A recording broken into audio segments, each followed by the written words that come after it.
Well, hello everybody and welcome back to the Tom Colohue YouTube and Twitch channels, where today, amongst other things, we are going to be watching and doing a live watch along of NXT Stand and Deliver pay-per-view. We will be covering WrestleMania Nights 1 and Night 2 later on, of course, in the day, but for now, we have NXT and we have it at a very positive time for UK audiences. Good old-fashioned 6 PM. What a wonderful time to watch a pay-per-view. Not only that, but it's a much more manageable pay-per-view. It's only going to last 3 hours at most. Chances are 2.5 given how NXT usually books. So we get great quality wrestling.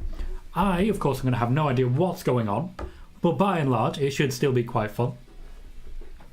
And to be fair, when it comes to NXT, if you want to know what's going on, you can, of course, just watch NXT. That's the beauty of it. Ed is here saying, hey everyone, hello Ed, how are you? And Sean as well saying, hello Tom, hello Sean. Megan joining us saying hello as well. Hello Megan, how are you? So plenty of familiar faces in the chat, keeping us company today. If you're watching on YouTube, please remember to hit that thumbs up and subscribe if you haven't already. And hopefully, we end up having a fantastic show to keep us company and keep us in the fun as we go forwards. There's good days coming, I tell you, very good times to look forward to.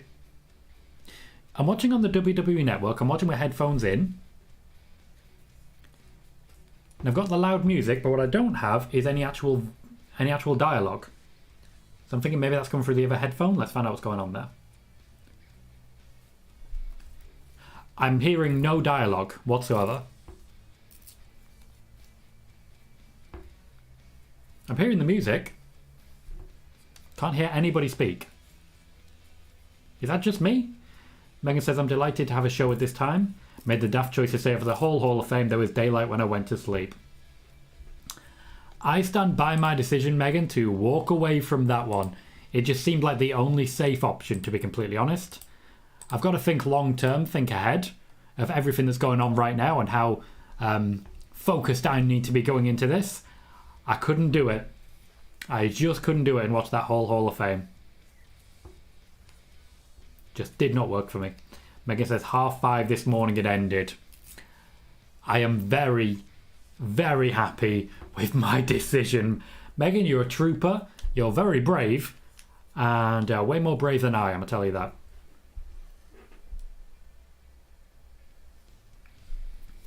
Jason says, hey Tom, you okay mate? I'm okay mate, thank you. Also Jason, just an aside, lovely to see so many comments recently, thank you very kindly.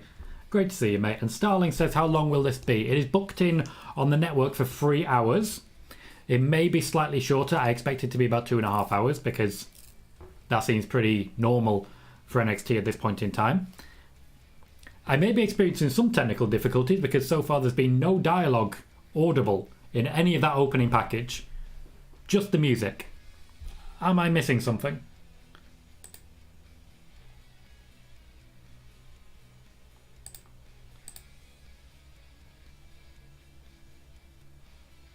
I'm definitely not getting commentary either.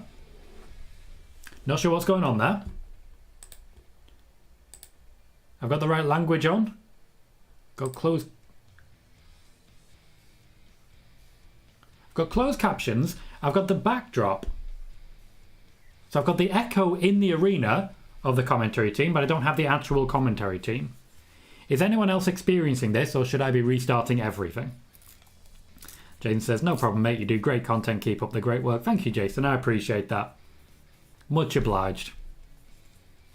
We are having a video uploaded at the moment to our members only section, which will feature all of the Triple H career retrospective that we did in the Nick and Tom's Intercontinental Adventure. That will go live on Tuesday.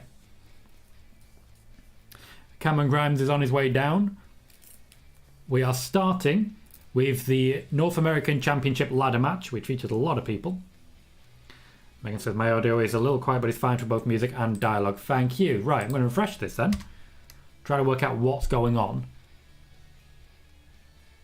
Because for some reason, I got nothing of that. No dialogue whatsoever. Music's fine. I don't have commentary.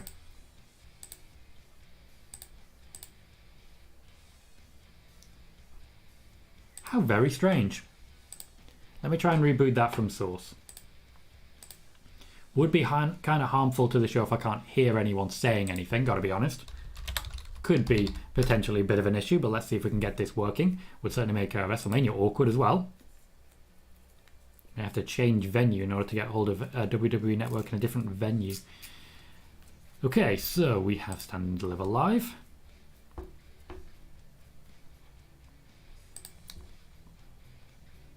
Play live. Still nothing. Well, that's baffling. Audio language is right, no closed captions. I don't understand what's happening. But we will persevere. And I'll admittedly do a bit of Googling trying to work out what's going on now. Carmelo Hayes on the way down. Starling says, great start to kick off the show. It's definitely going to get people hyped up. They are speaking about this one internally as having 5-star potential, based particularly on that 6-man ladder match they did way back when with Adam Cole, Velveteen Dream, if you remember that guy, and more such as Lars Sullivan. Remember Lars Sullivan? EC3, 5-star as well. Andrew Quinn says, finally WrestleMania 38 is here. Been waiting feels like years. Also, I'm watching NXT Stand and Deliver on WWE Network. Me too, mate, me too. And Ed says, hey, it's that Tom Colohue guy. How you doing, Ed? Great to see you. Once I've worked out how to get commentary working, that would be wonderful. And we'll see how that goes. Let me start some Googling. Okay, so WWE Network, no audible commentary.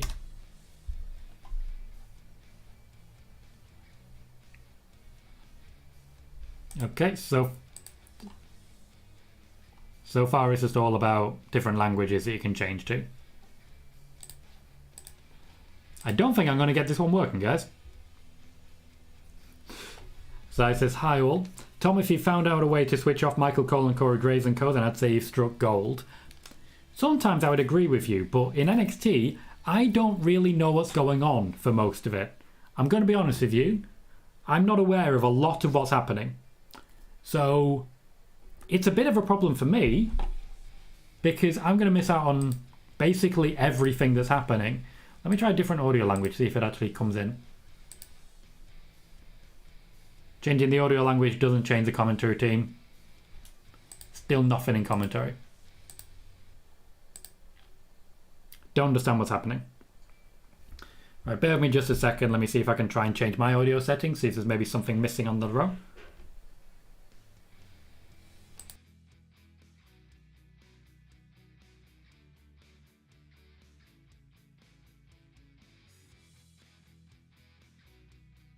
The match has officially started. Please bear with me while I try and fix my audio issues.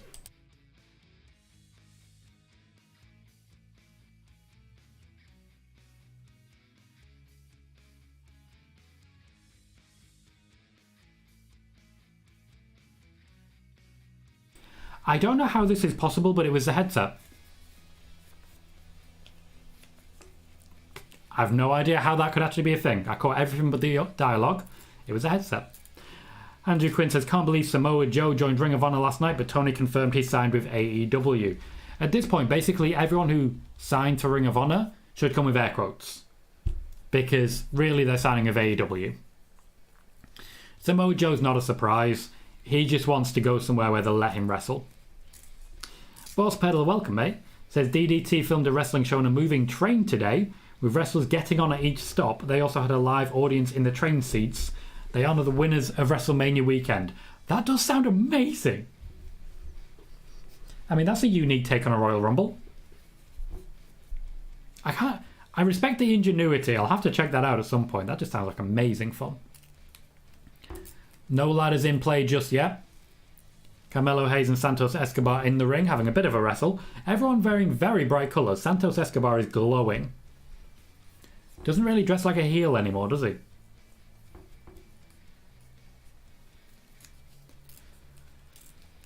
Lots of fairly standard booking, never more than a couple of people in the ring at once. Lots of being thrown to the outside.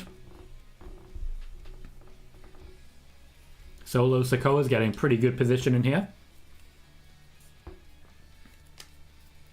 Considering how recently he joined the roster, He's got a good opportunity here to show what he can do in a pretty prominent position to be in.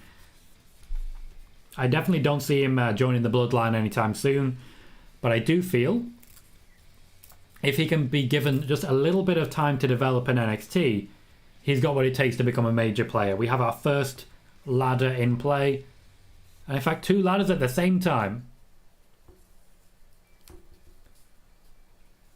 I like that they book themselves a back up into each other sort of situation. Very modern family.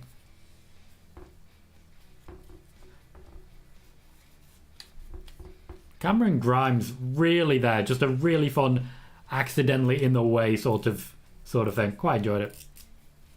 It looked really genuine. Andrew Quinn says, I got goosebumps last night when Taker put the WrestleMania 20 attire back on before he left the ring after his Hall of Fame speech. As regards the Undertaker's Hall of Fame speech, I believe he is quoted as saying, never say never. Let me try something slightly different. Never. Dead man. Stop it. Just stop it. Nobody wants it. I don't get why you want it. Nobody wants it. Please stop. Please just stop. One thing I am enjoying at the moment is the amount of people on the outside. And I don't mean the actual wrestlers. I mean everybody else. There are a lot of moving parts right now. Pretty good catch there on Solo Sikoa. We are very much at the dive to the outside section of the match. Solo Sikoa is just taking a proper bump. Doesn't look like he's feeling great. Jason Wade says, imagine Cody turning up on NXT. It would certainly get people talking. Andrew Quinn spot on says it's like a ladder lumberjack match. A lumberjack match. And it is. There are a lot of people on the outside who could get involved. And a lot of people already have been involved. There are 3 ladders in play. Not one of them has actually been touched by a wrestler yet. Or should I say someone who should be involved in the match. And here comes the part with all the replays.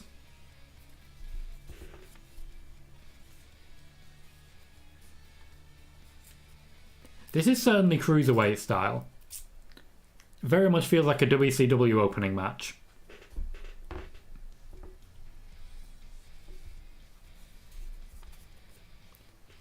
Grayson Waller doesn't seem to understand how a ladder match works. Did a bit of running back and forth and then stopped to pick up the ladder. Bless him.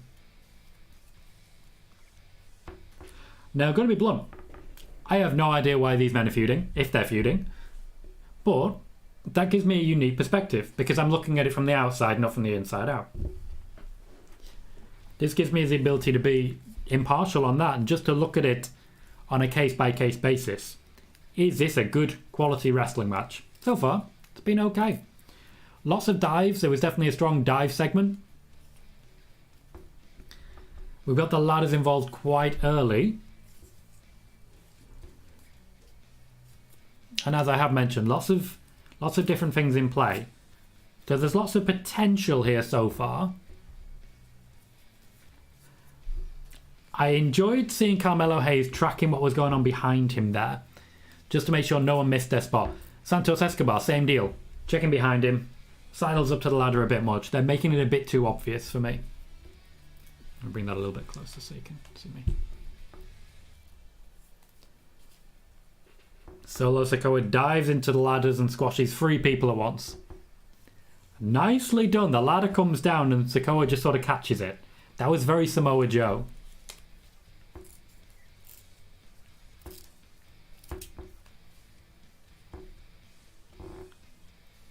I don't think it's impossible that Solo Sikoa wins this. There's a lot of very, very good potential champions here. I think Carmelo Hayes will probably retain. But it's one of those situations where everyone gets more from the championship. They have the chance to get it. I wouldn't be annoyed at the WWE for booking any of them individually to win. When did Cameron Grimes become a high flyer? Wasn't long ago. He was literally one of the most hated men in the company. Funny how things change. I'd assume Grayson Waller is the heel in this match.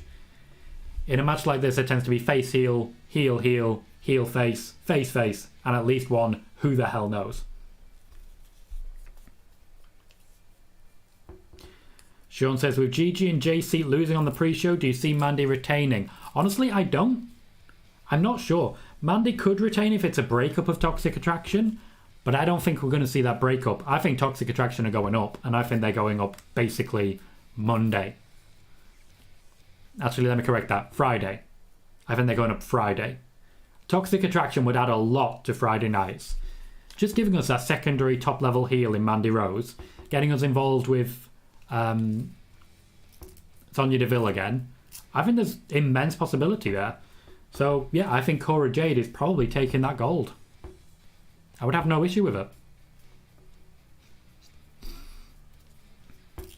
Sai says, I have a $5 online on Cameron Grimes at 11.10.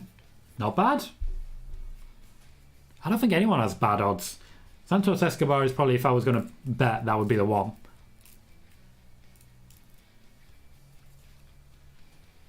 I'm sorry.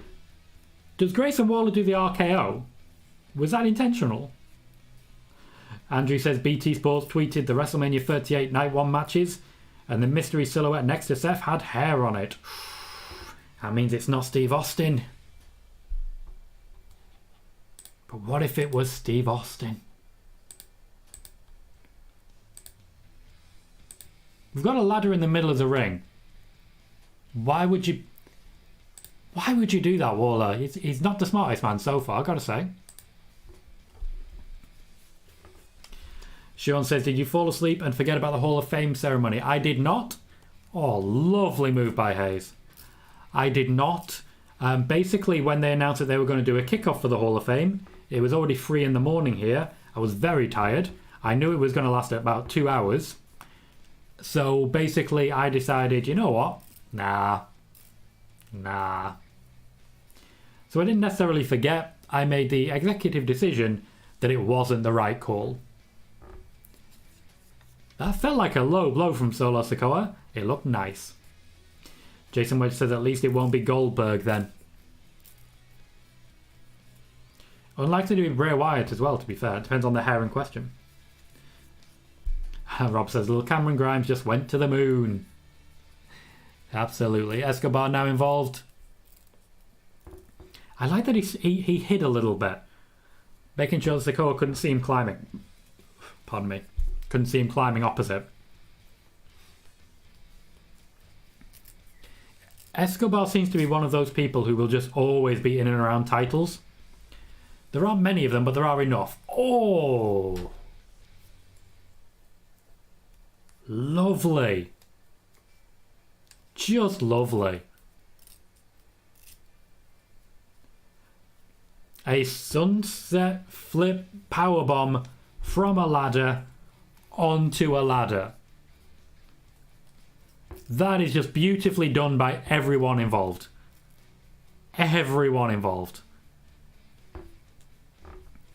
Megan just says, ow, ow, ow, ow, ow. And I completely agree. Escobar's in the ascendancy right now, but you can't count out Grimes. Maybe we should. Sai says that BT Sport graphic is their own work. That's true. BT Sport do like to create their own artwork for it. The silhouette of Seth's opponent is absolutely Cody Rhodes. I hope they know what they're doing. To be fair, BT Sport do not know ahead of time. They basically just like to encourage rumours. Around Royal Rumble time last year, I think it was, they put up a graphic of Jay White, with the idea being that, oh, maybe Jay White's going to be in the Royal Rumble. Naturally, they had no idea if that was going to happen or not. There was no suggestion that it was, but they did like to show off in that regard. It's clever. Okay, we have a broken ladder. It's getting very physical all of a sudden. Mega says, well done, but ow. Fair. And D. Freeman, welcome, mate. Says, hey, Tom. How you doing, man? Great to see you. We've officially reached the lumberjack section, when everyone on the outside just gets inside, throws some hands, and everyone else just has a moment to recover.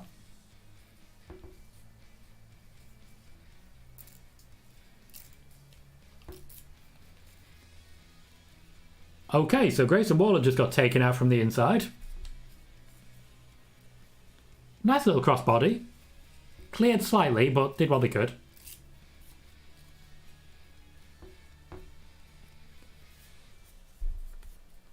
I don't know who Sanga is. I just know he's big. And he has long hair. And seems to be on the warpath, which I'll take. I feel like he's got Carly energy at the moment. Andrew Quinn says, I thought that was Veer then who broke the ladder. He had a bit of a Veer look to him, primarily the beard, I feel. Also looks good in a suit, which is good. Jason says, it was much better when it was on Sky Sports, I think, than BT Sports. I don't entirely agree, primarily because I have BT Sport, and Sky Sports was ridiculously expensive. But I feel BT Sport team do a pretty good job. They're at least at every show to interview people, whereas Sky Sports seem to forget that they had wrestling. I don't know if acquiring WWE has been particularly good for BT Sport, but it's certainly been good for the WWE.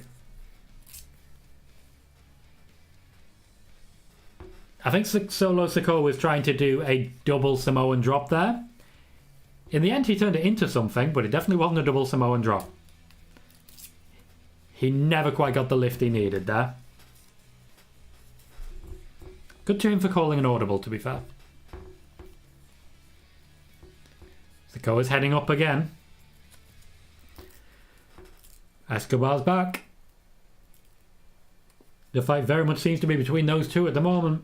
Conrad, hey mate, says hey everyone. Hello Everything Pro Wrestling. Welcome to the show. Hope you're looking forward to NXT Stand and Deliver. Okay, we're very much now at the point that the only story is about the people on the outside. Okay, so his storyline is he's afraid of heights. I mean, I like that he's literally terrified. The acting's not bad. You're also not in the match, though. Like, you're not in the match. Cameron Grimes with a little wave. Tips the ladder, and away they go. The big guy can't bump. My immediate impression is that the big guy just cannot bump. Well, we have had some gift subs. Thank you very kindly, D. Freeman, gifting several subs. Gifting to Omega, to Barely Interesting, to Mogsy, to Sean, and to Megan. That is 5 gifted subs from D. Freeman. Thank you kindly, D. Freeman, for those gifts, for gifting to the community. I am very grateful for that. I always love when the community work together in that regard, and naturally, as it's a sub, I benefit as well. Thank you, D. Freeman. Great to see you, mate. It's been a little while since I've seen your name in the chat, and it's great to see.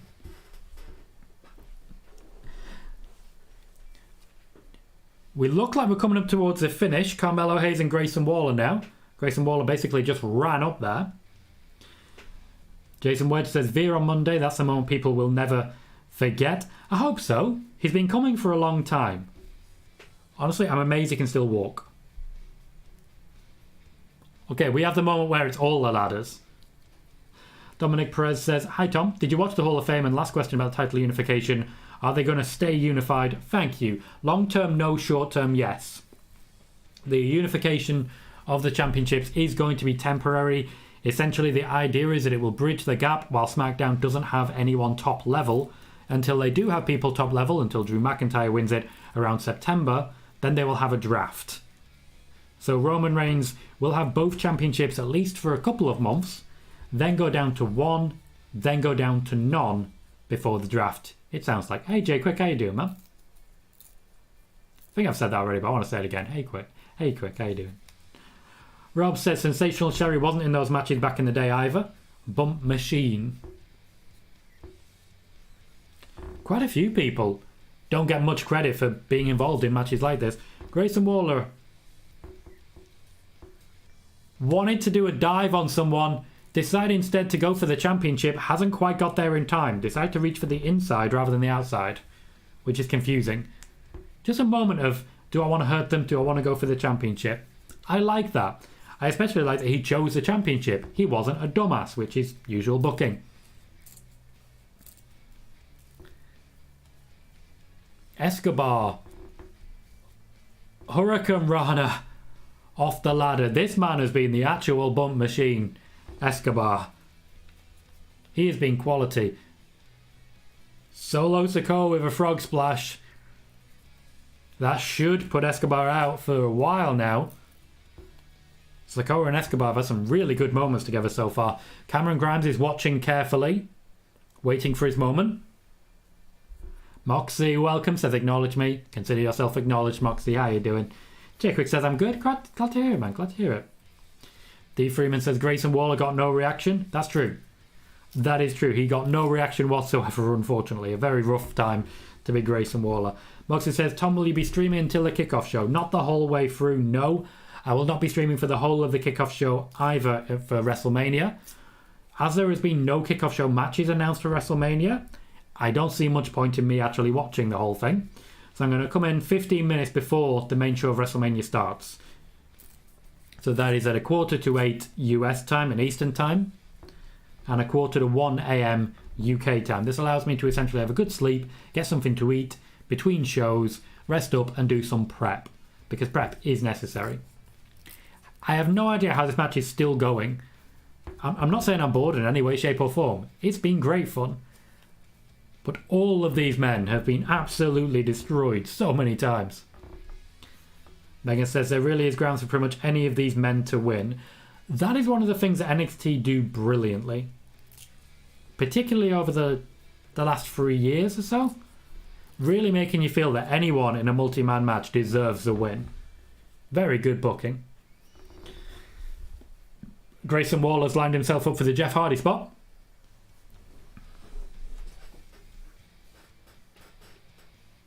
Well, he missed.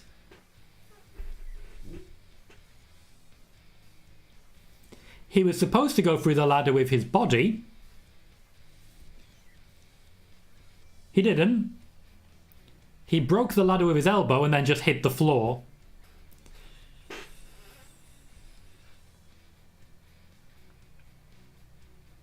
He's selling the elbow, which suggests to me that there's work.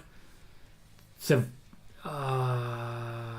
no, actually, looking at it in slow-mo, that was really well done. He laid his entire forearm out to spread the load so that the impact was weaker. He's handled that really well. Escobar again. Honestly, at this point, I'm going to be upset if Escobar doesn't win this. Grimes is off. Grimes is away. Escobar's not there. No one's stopping him. Cameron Grimes.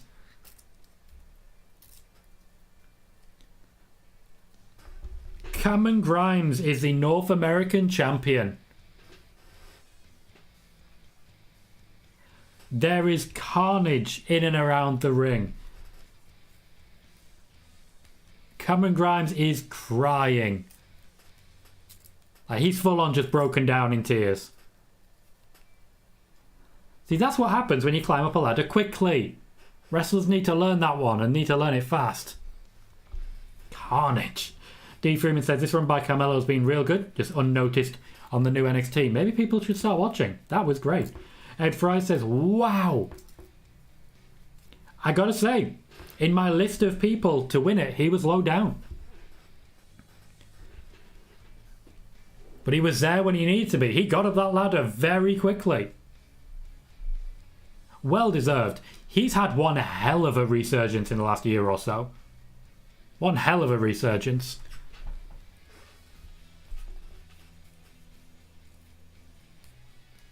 To the moon is right. Megan says, to the moon. The user says, hi mate. Hello, the user. How you doing? Great to see you. Sai says, get in. Good start to my weekend of betting on the wrestling. Can't believe it's even legal. I sometimes make a nice tidy profit on these and sometimes don't. That seems to be how gambling works, unfortunately.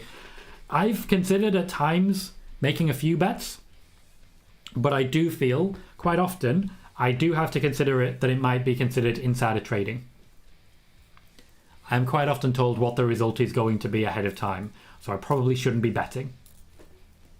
Megan says that was fun. Andrew Quinn said, wow, this is incredible. It's a great start. The first half hour, very fun. Very fun indeed. D. Freeman says Grimes unexpectedly won this title first. Another old NXT to win in a row.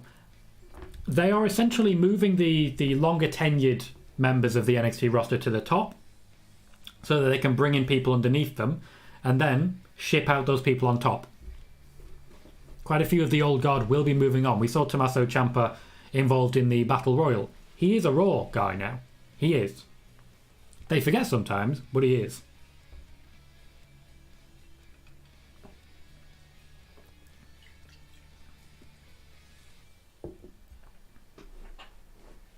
Tony D'Angelo is cutting a promo on Tommaso Ciampa in the middle of a pay-per-view. Interesting. So they stuck a fiver on as soon as he said he was doing it for his dead dad. Fair.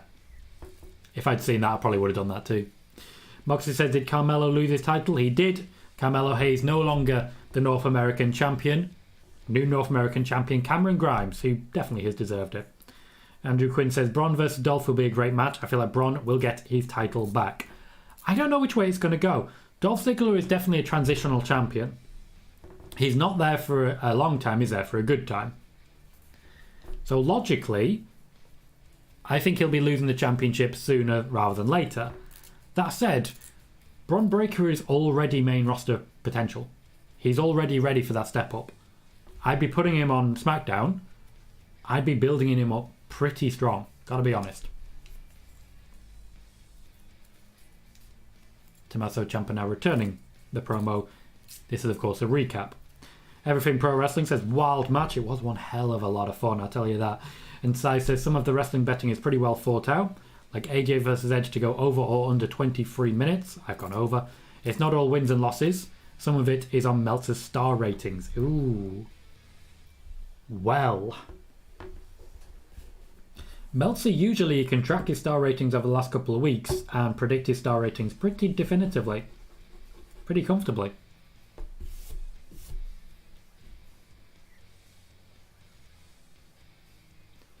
Does Tommaso Ciampa going really real there? Wasn't ready for that. Wasn't ready. They do that in football as well though, Si, don't they? We've got... I've made quite a lot of money betting on football for yellow cards. Just because you don't have to put too much on to make it happen. And it's just like, okay, I'll pick the left back. And so on and so forth, you know? Standard stuff. Steve Freeman says, does Dolph win? Bron go up to be the next big thing and Vault to make his name known to be the next NXT champ. That's exactly the direction I would go in personally. Literally exactly how I would do it. I'd have Bron go up.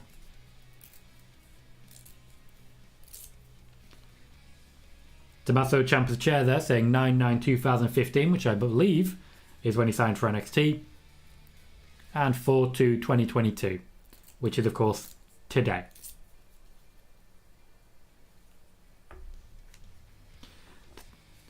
Sai says cards and corners for football betting. Absolutely. This isn't feeling very pay-per-view right now. We're getting a lot of backstage stuff.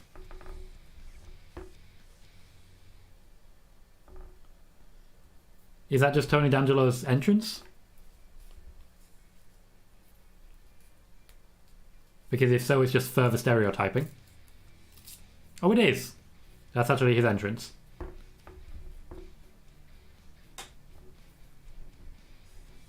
I've not really seen much of Tony D'Angelo.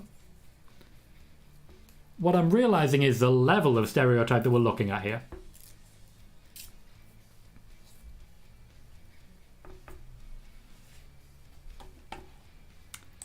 This is very WWE. Disappointing after a fashion, but still. So we are a half hour into NXT Stand and Deliver. We've had one fantastic ladder match opening the show. Tony D'Angelo and Tommaso Ciampa are in a tough spot here. A genuinely tough spot. To be clear, and you may consider this a spoiler, Tommaso Ciampa is no longer considered to be an NXT talent. Take of that what you will. So it says, if you think this is stereotyping, wait until you see Jacket Time. Oh god. I do think this is stereotyping. It's possible for two things to be stereotyping at once, but that's not a great sign there, Si. Not a great sign. You're concerning me slightly. You're concerning me slightly. Now, what's going on here? Who are all of these people?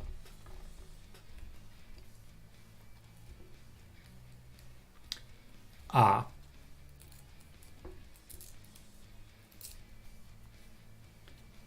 Welcome to the last hurrah.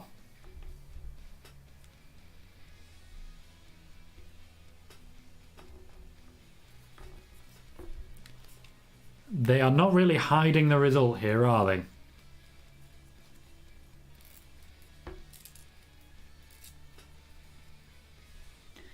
John Meisenberg, welcome, says, hey Tom, what a ladder match. It was a lot of fun. I can definitely see myself watching that one again. And Moxie says, we the ones, Tom. We the ones. Indeed, mate, indeed. And D. Freeman says, big last entrance for Ciampa.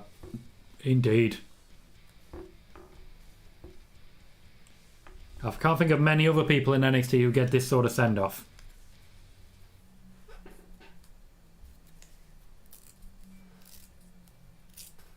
Of the old guard, I think he's the longest tenured. Correct me if I'm wrong. But I believe he's the longest tenured, so... this is very much the goodbye. Win or lose. But at this NXT, I don't think he's going to be winning. He's emotional, you can tell.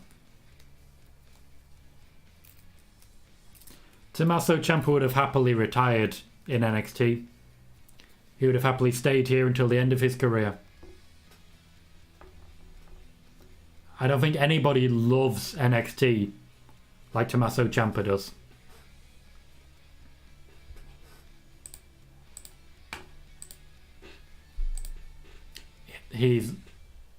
Tony D'Angelo's not exactly holding it too well together either. A lot of respect there. Nobody loves NXT more than Tommaso Ciampa. And he just stole some water. Oh, he's doing the Triple H.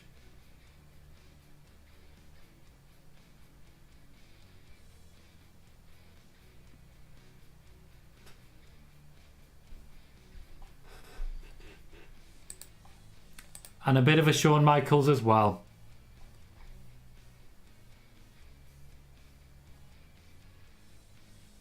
Tony D'Angelo is genuinely emotional as well.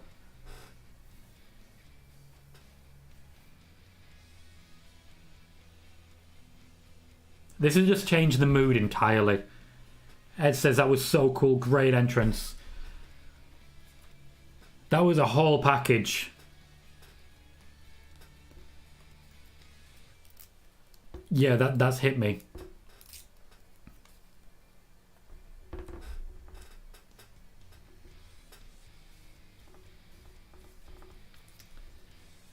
Now, of course, they have to get back into the mindset.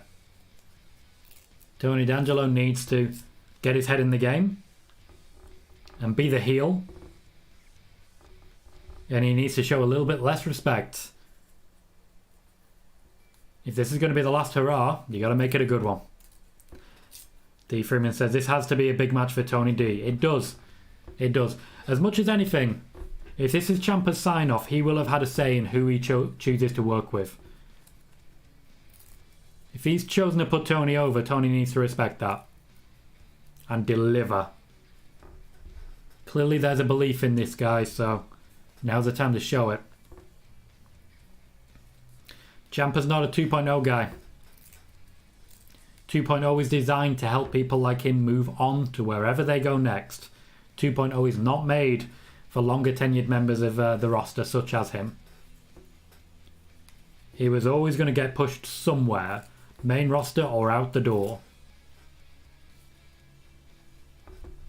I just really respect the fact that they've given him a little bit of a celebration on the way out. He's given a lot. And I think as much as anything, they want to give him this because Adam Cole walked. Johnny Gargano walked. So many people have walked. He's the one who stayed. Megan says it says a lot about Tony that Ciampa chose him to be the last opponent. I have no doubt Ciampa was the one to make the choice. He earned the right to do that. Spot on in every manner. Absolutely.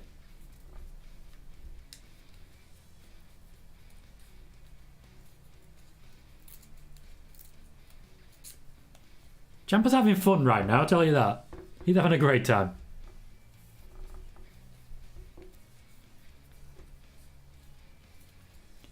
Yeah, I wouldn't even be upset if this match ended up being terrible, because it's not about that.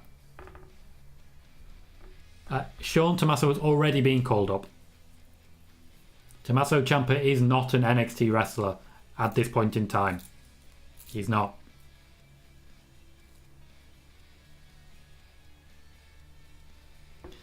D. Freeman says, I heard WWE said they're adding extra pay for main roster people when now they can make extra money over their contract money. That's not new. Contractual money has always been the low side of what they can earn, and they get payments per appearances as well. Tommaso Ciampa is trying to peel back to reveal the concrete, but he keeps us going back where it was. Pull both sides at the same time, mate. It's basic stuff. Of all people, you should know this. The concrete floor has been exposed, and that actually looks real for once.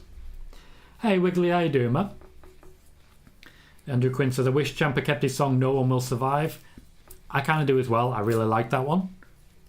But we've got what we've got. I don't mind his current one, but he's a little bit more generic. Wiggly says, really like the Undertaker speech. Surprised a few superstars and matches were omitted from the speech. He only had so much time. He snuck in what he could. Noel Foley was not happy. Oh, do you make friends with a cat, Wiggly? Well done, you.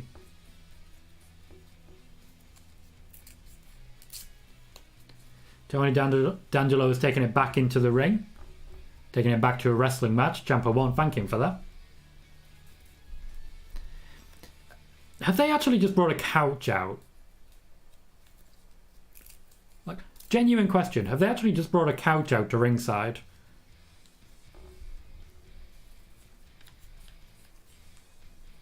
Is that a thing that they normally do? Maybe that's why they had to do the whole promos.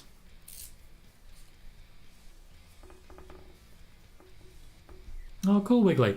I got a leaflet from my door today from a Nazi. I'm sure they don't realise they're a Nazi, but it was a leaflet basically saying we have to protect white Britons. And if we don't protect white Britons, they won't be the majority in Britain anymore. And I have that moment of, yeah, okay. It was definitely written by a white man who wants me to be more patriotic and defend the country by getting rid of people who aren't white, which is called racism and is very similar to what the Nazis wanted to do. So, there are Nazis in my town. It's nice to hear. They were literally outside my door, posting their literature. Great fun. Wiggly says, yes, I was disappointed not to hear mention of Mick Foley in the Hell in a Cell match. No mention of the Streak and Brock or Heyman or Roman. I haven't heard it in full yet. With The Undertaker, he scripted something out with a bit of help. He did what he could. There were only so many that he could mention, but also as much as anything, he's not automatically friends with that many people from the old days. A lot of people really not happy with some of his political views that have gone out recently.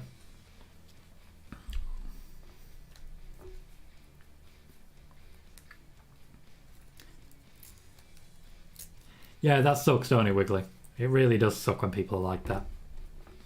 Ciampa is in the ascendancy at the moment. We are still very much in wrestling match right now. Tony D'Angelo, for his part, has been the standard heel on top briefly, but mostly he's just taken a beating. Ciampa's wrestling like an Austin right now.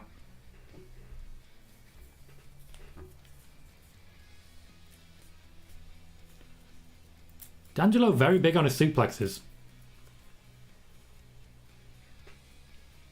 Good cover. I always respect a strong pin, as you guys know. That's why I like Rhea Ripley so much. I just like the way Rhea Ripley pins people. Because it's a very good pin. And that's the only reason.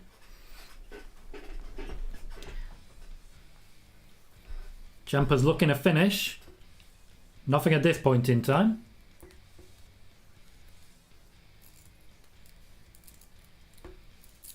Nice from D'Angelo. Not the most graceful dismount, but a good smooth transition into a cover. Ciampa had the tights there, but couldn't get the pin. D'Angelo with a very offensive. D. Freeman says, wish they could have got Dragunov versus Strong on this card. Yep.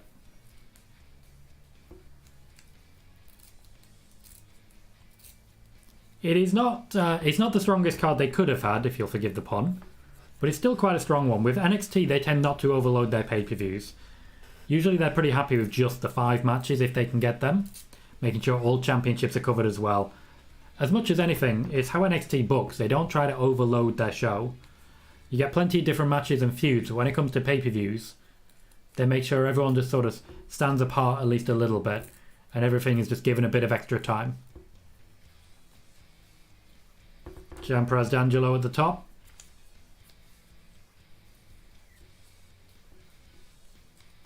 D'Angelo fights back. Wiggler says, of course there isn't an assumption he'd be friends of all those people. I guess on a personal level I hoped he would have mentioned the Hell in a Cell match, maybe talked about Streak, and the only 2 people to inflict WrestleMania losses on him. But it was a very personal and heartfelt speech. One point that really stood out for me with the bit of advice he was given was a bit about respecting everyone, and it's so true. Always respect anyone you meet. Nothing is more or less worthy of your time. That advice is not something that he himself has been following recently, as we know. Andrew Quinn says, I'm looking forward to Gunter LA Knight match. Ooh. See, I'm not that experienced with the card. So you guys are saying about these matches and I'm like, ooh, that sounds good. Oh, is it happening? Fantastic.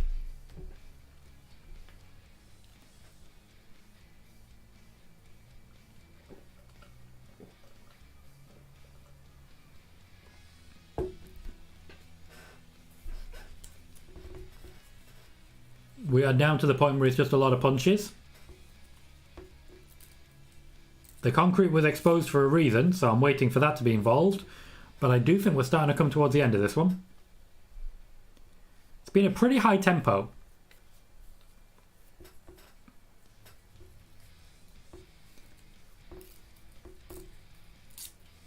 Megan's looking forward to LA Knight. Can't blame you. Tony D'Angelo's looking for the cheat. He's got himself a stick. A crowbar. A crowbar.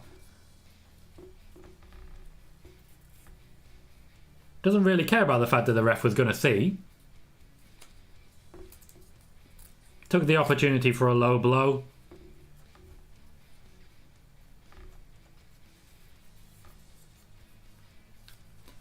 Ciampa gave away what was about to happen there. I'm going to guess he just got hit by a finisher. But he gave away the result of that pin by staring at the ref. Always watch if the wrestlers are looking at the referee during what should be a free count. It ain't going to be a free count. That's a very smooth move as well.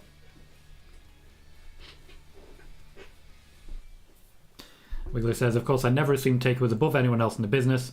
But as we know about a lot of wrestlers in the business, they are just humans. They make mistakes, sometimes big mistakes. True.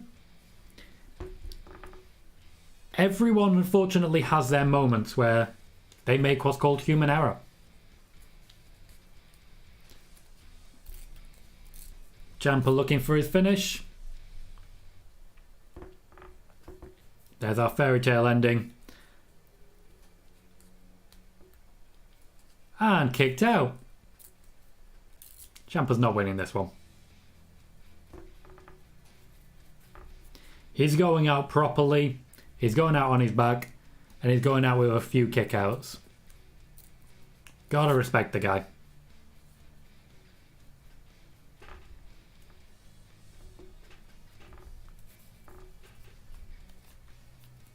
Ciampa's trying for the sub finish. D'Angelo's teasing it. Trying to get close to the ropes. Manages it.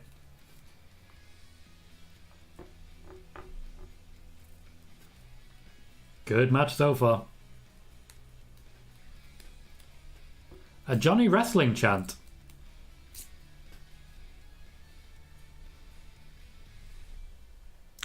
Now the concrete floor's getting involved. This is going to cost Ciampa. By the general rules of wrestling, if you set something up, it's going to be used on you. DDT. Tony D'Angelo will be feeling that one. The question now, of course, is Tommaso Ciampa John Cena? Can he just recover from this and act like it never happened? Because I tell you, some people definitely would be doing that.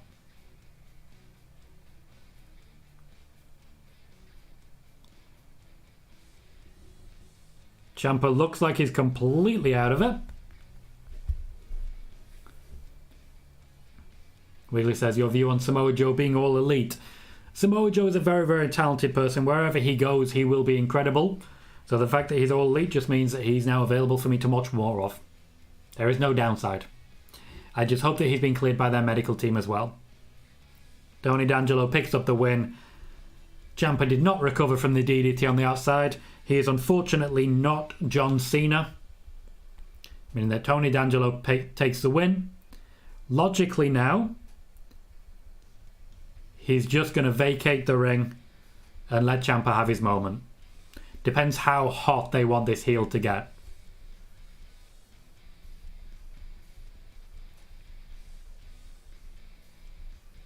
No worries, Wiggly, don't worry. Honestly, I can handle it. D. Freeman does not believe that was a good match. I thought that was a good match. It was an emotional one. There was a lot going on into it. Tony D'Angelo did his part. Ciampa had his own arsenal used against him a little bit. We had some kickouts, we had a crowbar, a bit of drama. I thought it was a good match. I certainly won't call it one of the best matches in the world. Probably not going to be the best match of the night by any stretch. But I think it was a good match.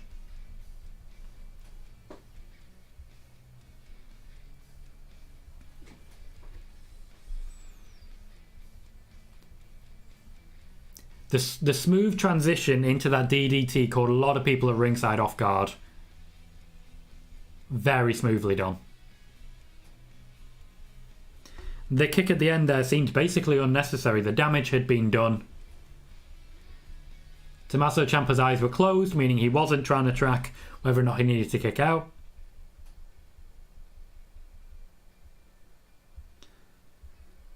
Ciampa's has signed off. There is a thank you Ciampa chant going on in the crowd right now.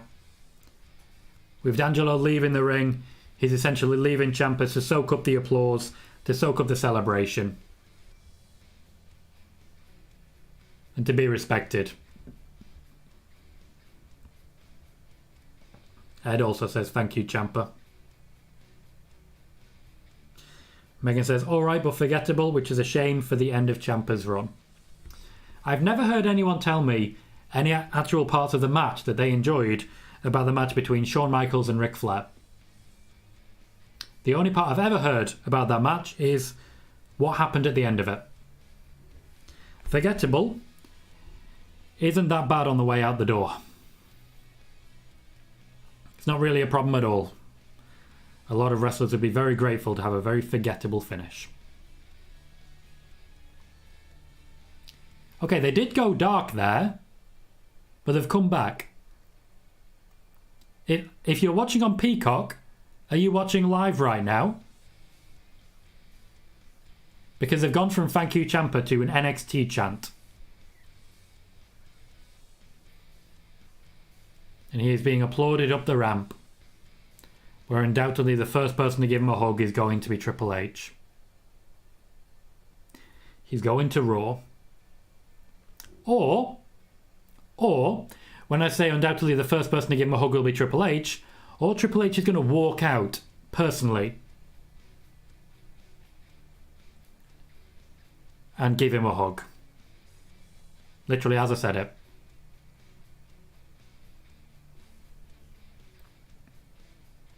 This is a beautiful moment. Ciampa's got. Triple H is nearly gone.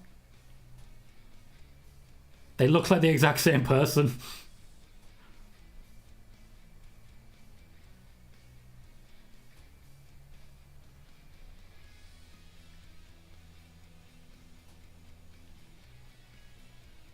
That is love.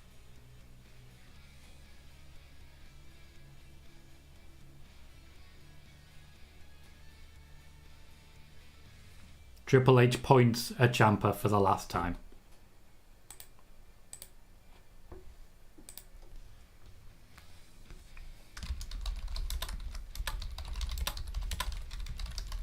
Showing up personally to point at Ciampa for the last time. A beautiful and very emotional moment.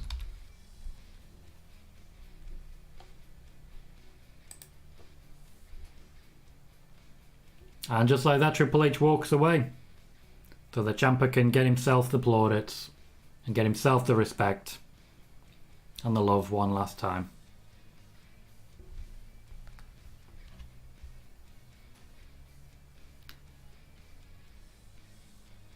Tommaso Ciampa says, "I'm going to miss you."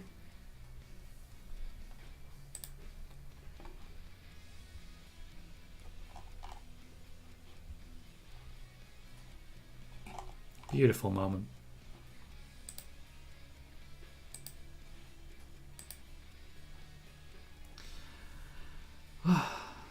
D. Freeman says, "Full of emotions for Ciampa, but take that out. I don't think he can build from this. Because Tony didn't show anything that people can believe in and hold on to. The win over Ciampa wasn't supposed to be showing anything in particular. It wasn't about him. His job was just to get the win and to stay out of his way."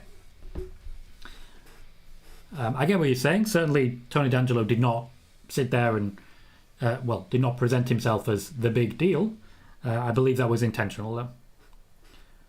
Wrigley says, "I noticed a lot of Ric Flair references in speeches and clips last night. WWE now starting to mention him again. They don't have control over the speeches."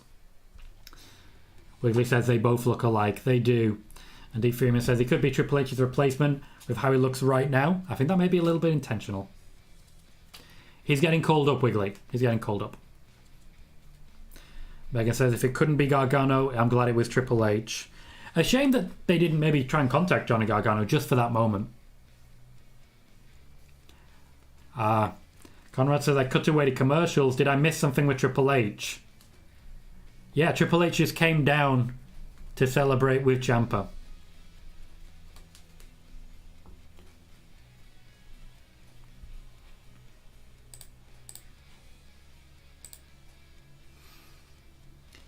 We move on. We move on to Dolph Ziggler, the current champion.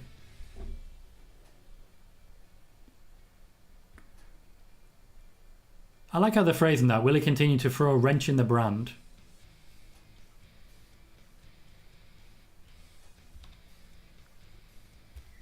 What the hell is Chase University?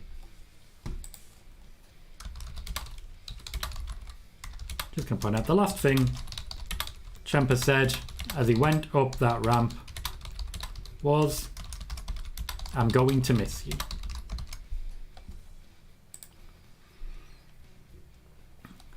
It is time for the Diamond Mine.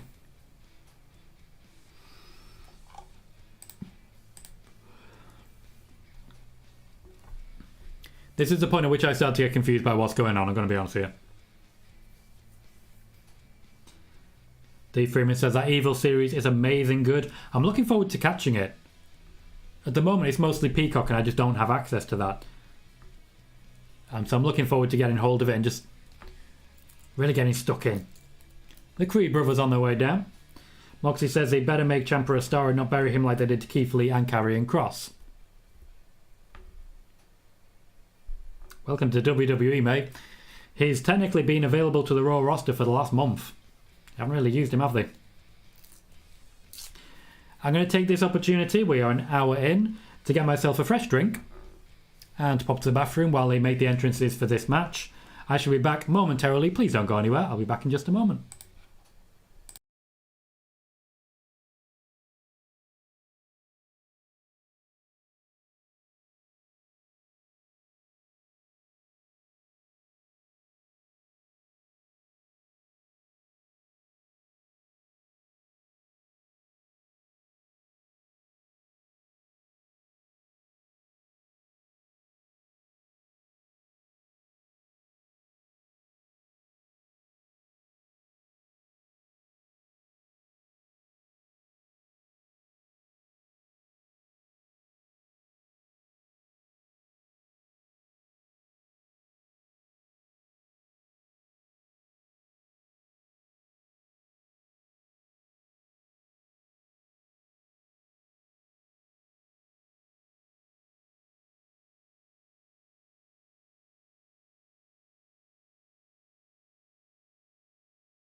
Hello again, everybody. Welcome back.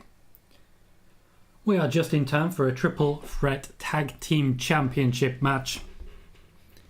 Imperium have just made their entrance, the current NXT tag team champions. And we should have a lot of fun with this tag match. The NXT tag division went through a bit of a rough patch over the last couple of years. Particularly since losing the Street Profits and the Viking Raiders at a very similar time. But that's certainly not the case anymore. They brought some people from NXT UK, Imperium certainly being one of them, grizzled young vets as well, to just help bolster the ranks. MSK arrived, and between that, we've got a hell of a tag division, and we're about to have one hell of a tag team match. I have a lot of confidence in this one. Dave Freeman says, Randy said none of the NXT 2.0 know what they're doing and they're not good on the Pat McAfee show. He didn't say that. He said that many people in NXT 2.0 don't know what they're doing. They don't know how to delay in their offense and the like. But he didn't blanket say everyone, but he certainly did say that it was quite a few people.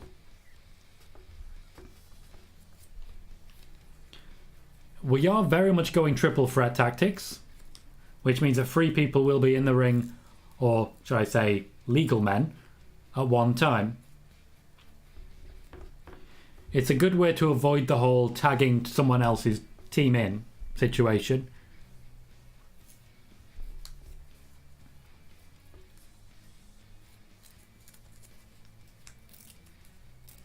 Good mention of the Shaman, Matt Riddle, who of course came from NXT and has worked with Randy Orton with no real issues.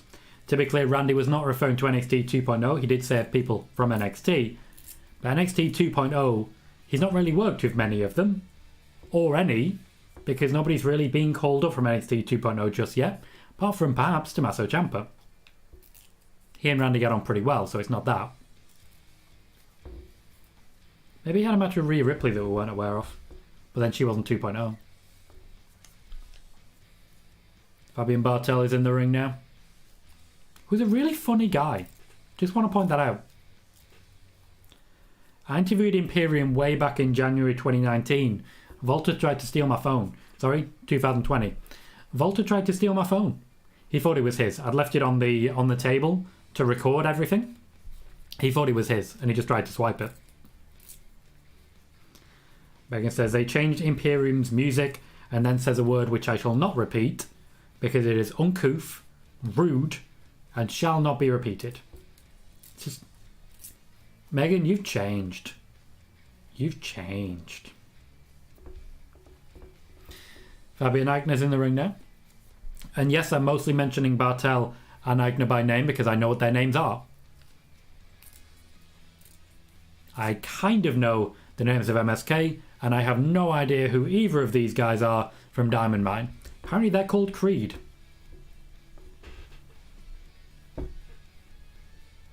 It's a nice spear. I mean, I think they're good, though the bright blue, not the most flattering. They're clearly like classic wrestlers. I'm talking Chad Gable, Kurt Angle sort of wrestlers. The gear is very clear in that regard.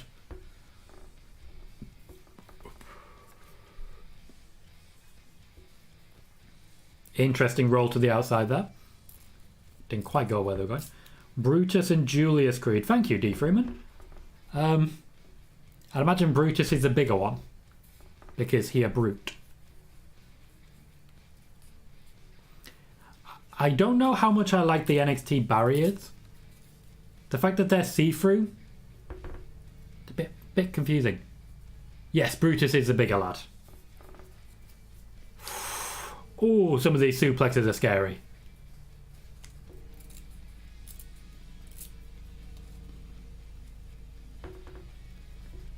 I like that Carter's going for all the high flying. And let's say Brutus, just every time he goes high flying, he's just like, nope, nope, nope, and just starts pounding on him. I'm getting a revival feel from these guys.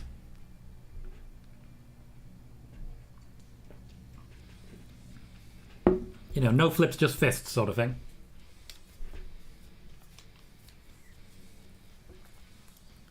Though occasionally I'm also getting a Daniel Bryan feel when they crawl across the floor like that.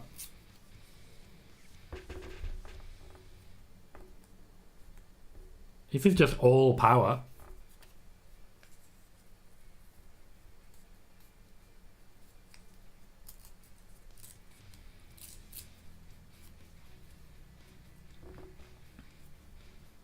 We finally have a bit of a double team going. Imperium have basically just been sitting this part out. Bartel also getting the double team treatment. Oh, that's nice. That is good stuff. Bartel wasn't sure whether he should be kicking out there. Julius did end up getting there in time.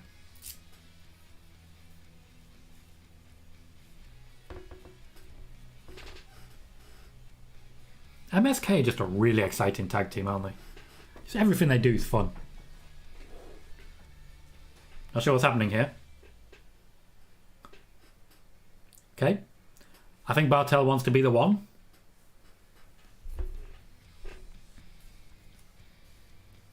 Makes sense, D. Freeman. I can see that. I can very much see that, and it's working.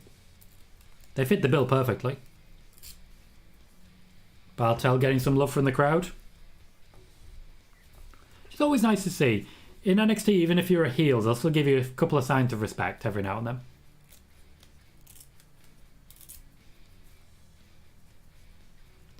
That's an interesting move.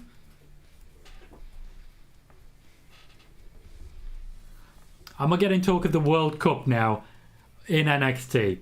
It's not just here in the chat that we end up talking about football, I'll tell you.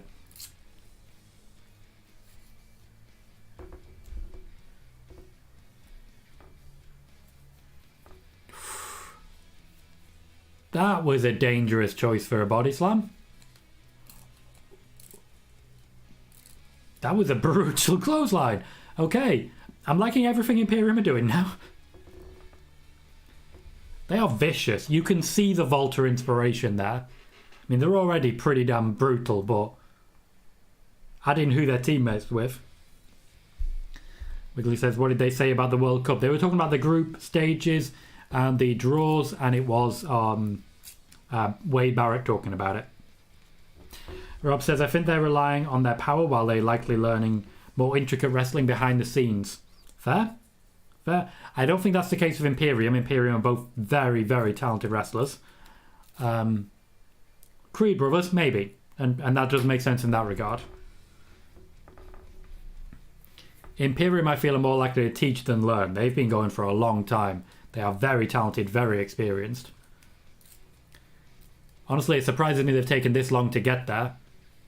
That was a wonderful little... wonderful work from Bartel to make a full rotation in that Hurricane Runner, land on his teammate, and not land on his head at the same time. And a perfect catch on Wesley. Both of them catching him arse first on their shoulders, cradling him down while they landed. Beautiful. D. Freeman says, do you all have a unique name for American football instead of calling it American football in the UK? No, we just call it American football. After all, I think the best description of it is it's American football. It's like football, but American. Also, it's not like football because a lot of hand stuff gets involved. We could call it American hand stuff. I mean, that has no alternative connotations.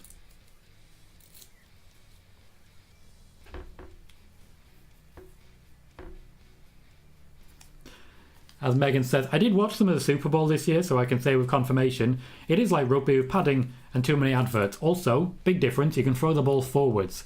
That actually makes it quite interesting at times. Rugby, the ball can't be thrown forwards to my knowledge, at least the rugby that I have seen. Whereas American football tends to be a bit more clever with where you can pass the ball to. So there is some good stuff there. Oh, good play. A Tower of Doom with two active participants wrestling on the outside of it. That was brutal. Yeah, as regards American football, I watched the first half of the Super Bowl. I didn't mind it, but I was confused by how often we were going back to the back to their version of the announced team. Of course, it was because of the commercials. So, gotcha, Megan. Thank you. All rugby is thrown backwards. There are two types of rugby. There's rugby league and rugby union. I don't know which is which, but I know one of them is incredibly boring, and one of them's just a bit boring. There is a rugby where it's like touch football, but it just means everyone lines up in a line as cannonball. As soon as someone gets stopped, they put the ball on the ground, everyone lines up in a line, lines up in a line, lines up in a line, lines up in a line, lines up. It's really frustrating. I don't get why you'd even bother playing it.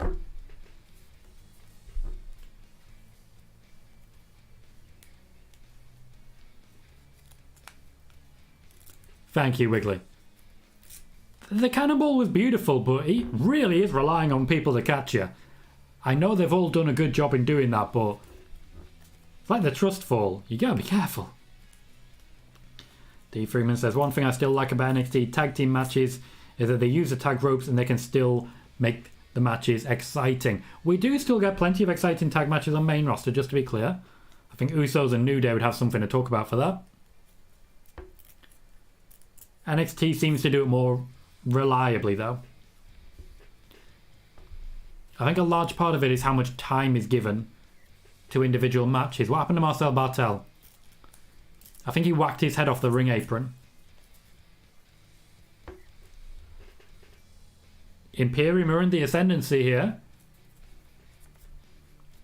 Aichner's got Brutus. Lovely little double team. I think that's Creed Brothers out. At least for a little while. It comes down to Imperium and MSK. They're going for the finish.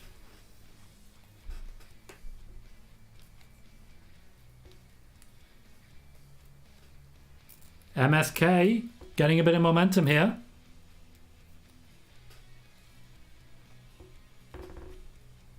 And the win. Lovely pace there. Lovely finish. Just a lot of really last second moments there to just throw things away we weren't expecting. I like it. Of course, for MSK, this has been a long time coming. The WWE a few months ago decided that they would give MSK a big moment in the near future to try and get past the fact that there's been a lot of MSK drama. Just a lot of MSK drama. Creed Brothers had a good showing, Imperium had a good showing, everyone had a good showing. And I think that's the biggest takeaway in NXT matches. Even if you don't win the match, you don't come out looking like a loser. That's just not something that happens. Rob says, nice move. D. Freeman says, going back to the old for the third title match. Again, MSK, not really old guard. Yeah, they came in before NXT 2.0, but I wouldn't refer to them as old guard. They haven't been in NXT for very long.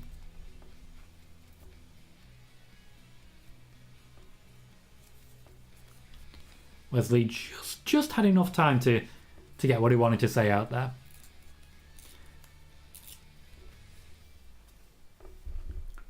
I have seen so much of Kevin Owens calling out Steve Austin. I have seen so much of this promo from Steve Austin. It's just constant. Just constant. I get that they're trying to make WrestleMania a big deal, but this shows you have no confidence in any of the matches on the card because you're making it all about Owens and Austin. Megan says, free for free on title changes. Indeed. Will every championship change hand tonight? Or today? Let's just say today. Someone7 says, how has the show been so far? The wrestling's been incredible. Great fun. Real high paced. And lots of championship changes. So a lot of good stuff. Ed says, this has been a great show. It has. This has been a great start. to WrestleMania weekend, I tell you. As is becoming normal in NXT 2.0, in the middle of a pay-per-view, we're learning about a different wrestler. Dee Freeman says, would you have a problem if KO show main events tonight's show? Not necessarily. I think other people are more deserving of being the main event match. I don't like the idea of the WrestleMania main event not being a wrestling match. But ultimately, here's the thing. There is no such thing as a night one main event. There is only ever one main event of WrestleMania. And for the last 7 years, that's been Roman Reigns. That's not going to change. Roman Reigns is still very much the main event going into this weekend, and likely going forwards as well. So I wouldn't be too perturbed, no. Cameron Grimes is being interviewed backstage. He's a bit weepy. I think this was probably recorded right after the match.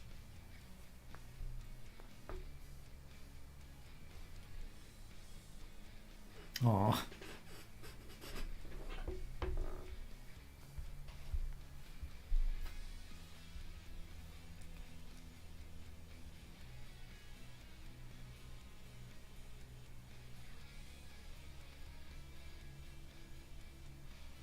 That was a genuine moment there. That was very nice. And now we're swapping to Edge saying I'm better than everyone. Kind of a shift of tone there. Wiggly says you could be forgiven for forgetting it's a WrestleMania featuring Reigns versus Brock, Rousey versus Flair, Bianca versus Becky, yet they are promoting an ambiguous spot featuring Austin, given we have no idea whether it's a match or not. Yep. Easy to forget about everything else going on because the focus has been entirely on that. We have Haaland and Joe Gacy in a promo segment. It is just constant promos at this point. Moxie says this has been a fantastic WrestleMania. This has been fantastic. WrestleMania better not be a letdown. WrestleMania rarely fails to at least be interesting. No matter how good WrestleMania is this year, I guarantee you I've seen worse.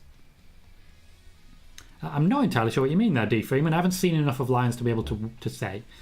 And Rob says MSK only debuted 13th of January 2021, so a year and a quarter ago. Definitely wouldn't call them old guard. Not yet anyway, still time.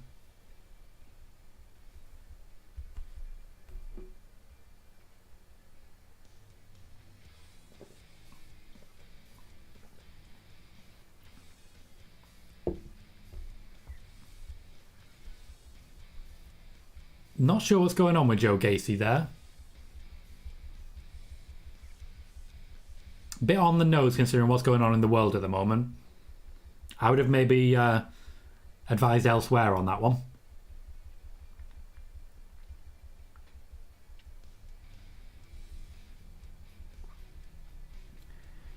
So what do we think is next? I'm only aware of 2 more matches, to be blunt. That being the NXT Championship match and the NXT Women's Championship match. Outside of that, I don't really know what else is coming tonight. I say tonight. It's still bright and early outside. Still lovely and sunny. We're getting a recap of Toxic Attraction defending their tag team championships. Dakota Kai's face turn has been very effective.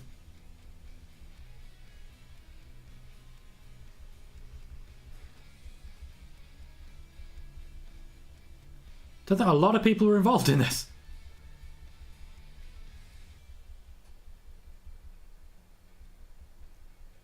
Oh, I see. It's Kyle Gonzalez. I see. Gotcha, guys. Thank you. Volta and LA Knight. Okay, so only one I wasn't aware of. Dakota Kai, tag team champion. I always love to see it. You guys know I'm a massive Dakota Kai fan. Looks like Raquel Gonzalez will not be getting the call-up. Up next is our fatal 4-way Women's Championship match. We have Cora Jade, Mandy Rose, Io Shirai and Kaylee Ray. I do feel that any one of these could be leaving as the champion, but I do feel that Mandy Rose is losing it. I think Toxic Attraction are going straight up to SmackDown, and I think that's the best thing that the WWE could possibly do right now. I think Toxic Attraction will be huge on SmackDown, will add a hell of a lot to that roster. I'm confident we'll get a Mandy Rose versus Ronda Rousey feud at some point. You know you're going to get Mandy versus Sasha, and you know that's going to be fun. But in addition to that, it gives an immediate opponent for, let's say, Sasha Banks and Naomi. Sasha Banks and Naomi versus Toxic Attraction. Liv Morgan and Rhea Ripley versus Toxic Attraction. A lot of good stuff there.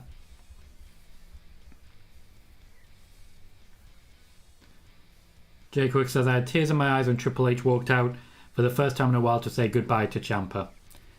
So did Triple H, and so did Ciampa. Megan says, if Io doesn't win this, then she's getting called up. It is long overdue. But in addition to that, I've got to say, they are very, very high on Kaylee Ray. They have been from the moment she was signed. From the moment she was signed, they've been pushing Kaylee Ray hard. Anyone in this match could get called up. One of the things I think likely is that Cora Jade wins and everybody else in this match gets the call up. Kaylee Ray probably to Raw, Io and Toxic Attraction to SmackDown. That's why I think they will go personally.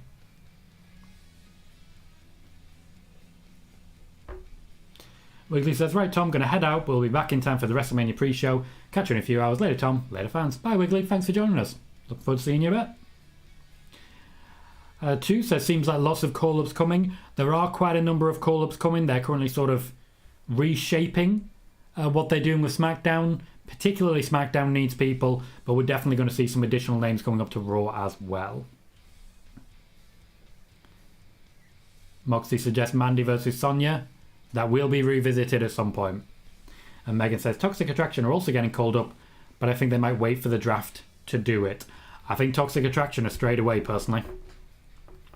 I think Mandy came down, basically revitalized herself and NXT in the process, and I think she fully deserves to be called straight back up again and basically to be told, yep, sorry, we should never have put you back down there. She's shown just how good she actually is. So I'm very interested to see, because whoever wins isn't getting called up. Everyone else might be. D. Freeman says, wow, I can't believe he said Toxic Attraction would be a good thing. I know, right? So toxic. Moxie says Io and Asuka versus Toxic Attraction. There is an assumption that Io and Asuka are going to get paired up immediately. I don't know if that's going to be the case, but we'll see. Jay Quick says, how good do you think that felt for Triple H to come out? Well, he chose to do it and he's been looking forward to it. Honestly, anything that makes that man happy, I'm completely behind at this point in time. He deserves just an opportunity to, I don't know. It's been through a very rough time recently, basically, is what I'm trying to say. This was a really long video package. Just, you know when it's a really long package, much longer than you expect? Cora Jade is coming out first with a whole host of skateboarders. Most of which don't seem to be very choreographed. She always looks very unsteady on her board. It's very confusing. She always just looks very unsteady. Megan says we still have Bayley and Asuka to come back, so I think between them coming back and Io and potentially Kaylee Ray getting called up, that's enough to tide them over until the draft, hopefully. Yeah, I'd say so.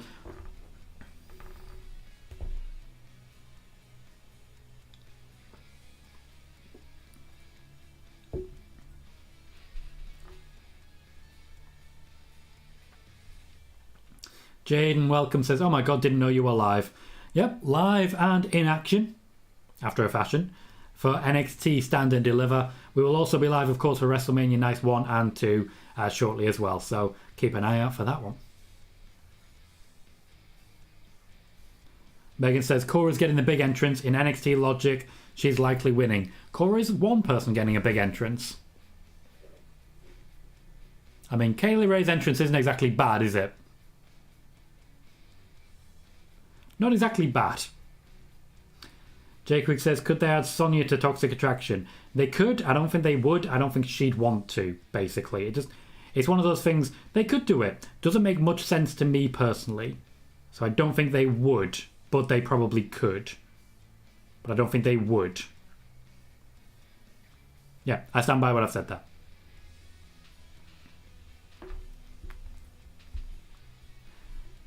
Rico says, hey, hello Rico, how you doing? And Ed says, love that Scottish flag to start Kaylee Ray's entrance.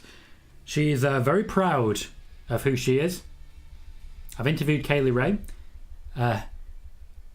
Lovely woman, absolutely lovely. Always remembers me because I wore a Teenage Mutant Ninja Turtles t-shirt the first time we met. And she remembered it every time we've met since. Apparently that's the way to make an impression. I'll take it. Io Shirai probably getting the least special entrance at the moment. Also, the way she comes out has not grown on me.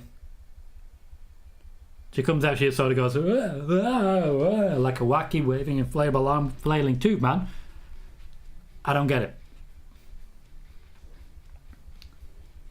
Jaden is excited for night 1 of Mania. That's a coming. That's a coming. And Jay Quick says, any update on Lacey Evans? Nothing yet. Nothing yet. Dimitar welcome says either Cora or Kaylee Ray wins in my opinion. Cora makes more sense story-wise for me. Main roster needs Kaylee Ray and Io anyways. They do. There is a lot of people in this NXT show right now that would really benefit SmackDown, and SmackDown would really benefit from them. Honestly, I would be keeping Cora Jade in NXT, probably as champion after this. The other 3 I'd be calling up. Kaylee Ray to Raw, Io Shirai to Raw, Toxic Attraction to SmackDown.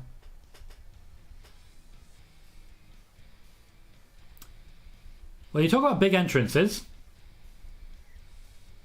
I'd say Mandy Rose is getting quite a big entrance as well.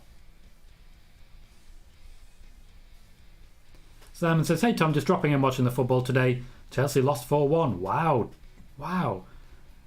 Man City won 2-1, still 1 point clear. They are indeed. Moxie says, possible Bayley return in 2 days. Indeed. Indeed. I would definitely say Bayley is on her way back to Raw. Jay Quick says, where do you think Ciampa goes, Raw or SmackDown? Ciampa at this point is listed internally as a Raw talent. So he's listed as a Raw wrestler. I think Ciampa may be someone who works with Edge. Chad welcome says, don't overthink Cora. I'm kind of behind her, to be honest. Jaden says they should not have both the SmackDown and Raw Women's Championships be defended at night 1. And yet they do. And yet they do. See, by the same argument, they shouldn't have both the WWE and Universal Championships defended in night 2. Chad says, I bet this isn't the last time we will see Ciampa this weekend. I think it will be. There is no reason for him to feature at WrestleMania. Dimitar says, hey Tom, do you know if the kickoff shows have any matches this year for WrestleMania? I've seen peeps scared that the women's tag belts might be kickoff. No, from what I can tell, there are no plans for any actual wrestling matches to take place on the WrestleMania kickoff shows, either of them. It's one of the reasons my shows, my watch-alongs, are not planning to feature the kickoff shows, or at least a lot of the kickoff shows.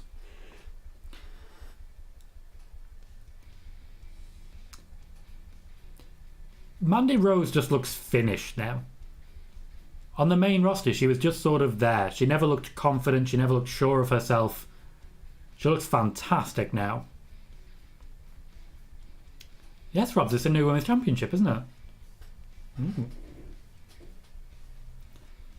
Simon says, Brentford beating Chelsea 4-1 away. Shocks of last season. Ericsson scored today again at football. Miracle. Well done to him for pushing through and recovering, I tell you that. Good for Liverpool and good for City, to be fair. Chelsea dropping off. Good pop for EO. Megan says Kaylee Ray is just going to go to Raw and be put in the Scottish group with Nikki and Piper, which is fine as long as they don't take the piss and actually do something decent with them. I'm not holding my breath for that. I would like that faction if, as you say, they did something with it. If what they did was they immediately went for Becky Lynch. They immediately went for Alexa Bliss. They went out for revenge on people who've wronged them, so like Nikki going for Alexa. If they did something with them, if they went a bit Toxic Attraction with them, I'd love that. But I think, unfortunately, you're right. They would just be pretty aggressively afterthoughts. Chad says, would it be a nice surprise if Ciampa was a mystery opponent of Seth? I don't think that would be a nice surprise. I think it would definitely be a surprise. But I don't think it's something many people are going to be really behind.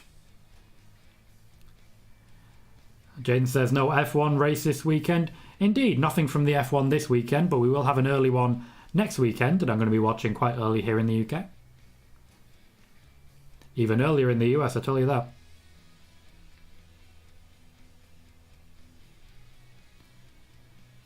Kaylee Ray and Io working together right now. I don't know if you could quite call that in the spirit of the show, but we are where we are. Mandy Rose dragging Cora out. We are having much the same as we always do, where we have plenty of people in ring, but we're having a lot of people rolling out nice and quick as well. With her hair like that, Mandy Rose is reminding me of Tegan Knox, I tell you that. D. Freeman says, I hear you say call-ups, but WWE need people who can have charisma outside of a false character or can talk themselves over, can have an okay WWE style main event match. So like Bron Breakker then. Dakota Kai could do that, Kaylee Ray could do that, Mandy Rose could do that. Definitely.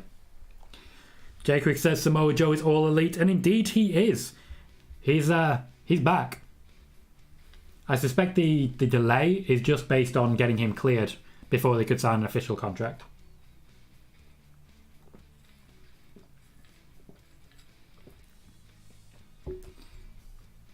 Oh, rough day for you then, Simon. Sorry to hear it.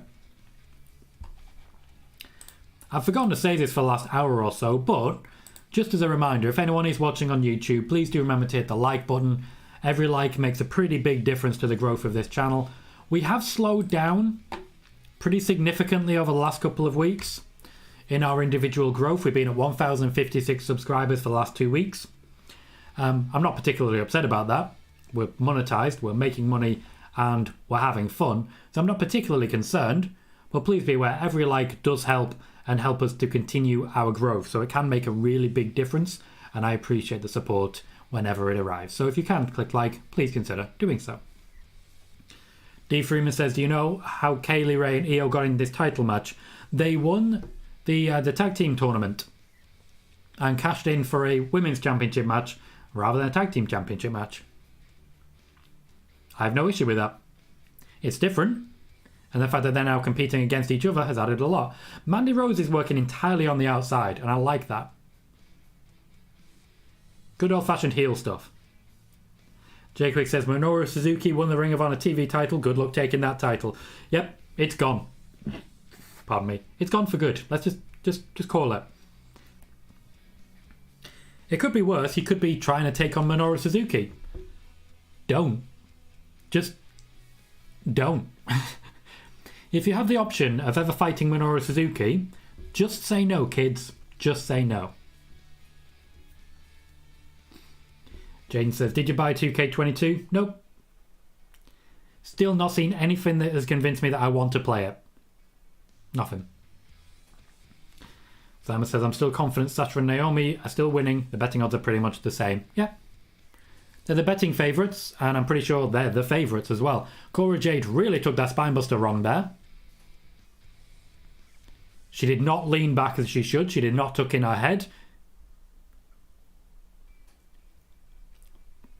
Strangely romantic moment there between Io and Kaylee Ray. The catch made them quite cuddled up and quite cute together. Now Cora Jade, whose arse must hurt pretty badly considering how she landed from that spinebuster, is being beaten up in the corner. The ref is checking on her. He seems concerned, but not too concerned. But he is checking on her. Just getting a prolonged beat down now at Cora Jade. Io Shirai and Kaylee Ray having a coming together on the outside. Rob says, sorry Tom, been away on vacation most of this week. You will be on for tonight, correct? I will. Firstly, no need to say sorry, mate. No need whatsoever. I will be live for both nights of WrestleMania, Robs. If you want to just pop onto the main channel, so the main YouTube channel, I'll give you a link. Then you will see that I've set up 2 live shows, one for night 1 and one for night 2, and they're right at the top of the videos page. So if you just want to pop over there, you'll see the channel. You'll see that we've got the shows set up. You can set your reminders so that you know immediately when we go live. And you can tune in there. But yeah, no need to be sorry. Good match so far, very high paced. Jade now getting her own back a little bit on Mandy Rose. But Kaylee Ray's back in the ring in pride of position. Okay. Jade is taking a beating tonight. Kaylee Ray diving off the top. Didn't rotate as well as she could have. To be blunt, that was on her. Also, they're not used to that commentary table being there, are they? Jade was smashed into the commentary table. Io Shirai just hit herself on the commentary table. Ooh. The table juts out a little bit as well. It'd be very easy to catch the back of your head or the back of your neck on that. Mandy Rose communicating with Jade, checking on her as well. She gets beat up, that girl. Dee Freeman says, I think you'll see how much two people in this match are very green. One is a younger wrestler and the other one is a longer tenure wrestler. And maybe your opinion, mate. I think they're all ready for it. Cora, as I say, I'd keep there. Cora is green, there's no question of it.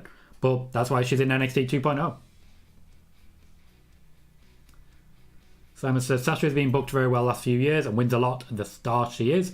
So is Drew, he wins a lot too as well. Yeah, some of the big names win a lot of matches. Jay Quick says, is Triple H running NXT since he's there? Yep. Triple H is in the back with the headset on running this show.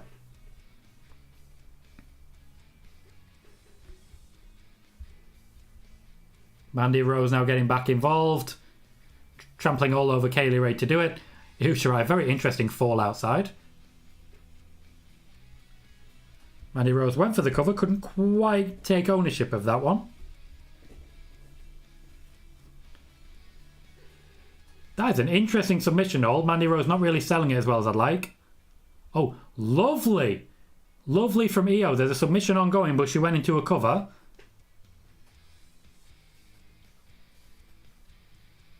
Io fell over during the cloverleaf. Got two submission moves locked in. If someone taps first, someone taps first. I love how NXT always do spots like this. Simon says, glad to hear it. Welcome back, Triple H. Indeed, he's very much there. Jaden says, I'm so happy that I finally found a reliable wrestling reporter. I've been watching your live shows about 2 months and I just want to say thank you. No worries, Jaden. You are very welcome here. I'm very glad to have you as a part of the show that we do here, and very glad that you're enjoying your time here. I really am. Very glad to hear you're having fun. There is a women's wrestling chant, which I can't help but feel is slightly patronising. Mandy Rose is starting to get back involved, starting to dominate. But as regards that, Jaden, I'm just very glad you're having a good time. The live shows that we do, I'm just trying to share the news that I have and share accurate, factual reporting.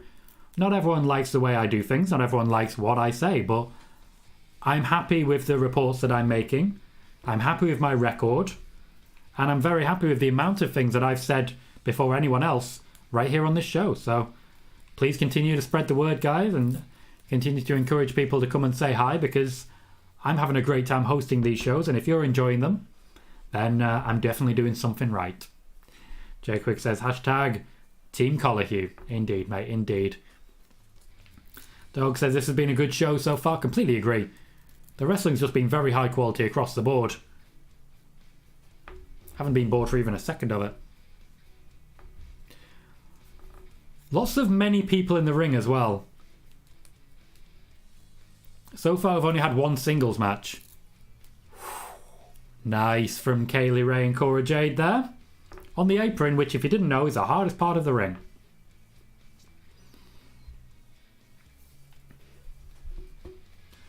Simon is asking about AEW's booking of Keith Lee. I haven't seen enough of it. I can't really comment much because I haven't seen enough of it.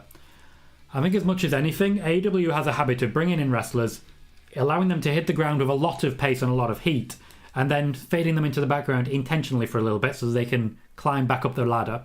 There's nothing wrong with that. It's the way they do things. I think people are just too used to the WWE way of giving them a year-long winning streak, and then once they lose, it's like, all right, well, whatever, they tried. Io Shirai with Bridging Dragon.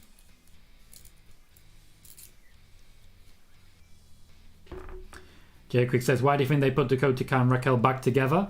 Was it a Triple H decision? Not sure, haven't heard anything, but I think the fact that Wendy Chu was there but didn't wrestle is quite telling. I think maybe there was an injury there. Io Shirai and Mandy Rose are one-on-one in the ring at the moment.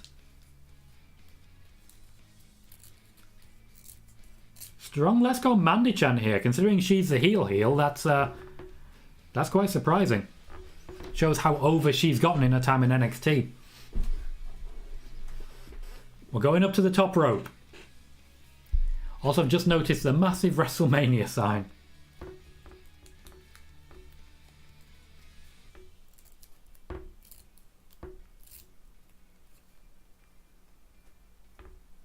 What are we looking at here? Spanish fly off the top. From Io Shirai to Mandy Rose. I've never seen anyone lose to this move. Cora Jade just completely missed Io.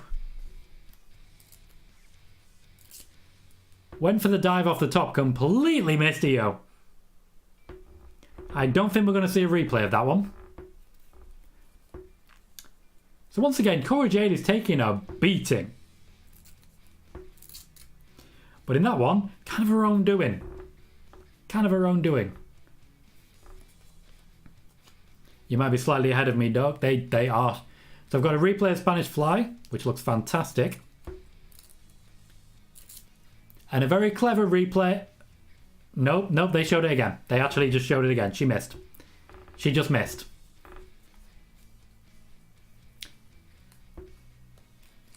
I'm surprised they showed that. Cora Jade only just got that move away. Didn't get the height that she wanted. Big DDT. Goes for the cover. There's Kaylee Ray to stop it. Jay Quick says, I guess you could call this NXT WrestleMania Stand and Deliver. Day one. Megan says, Cora missed that by a mile. She did. And D. Freeman says, Cora is trying, but dang, she's throwing her own body around. She absolutely is.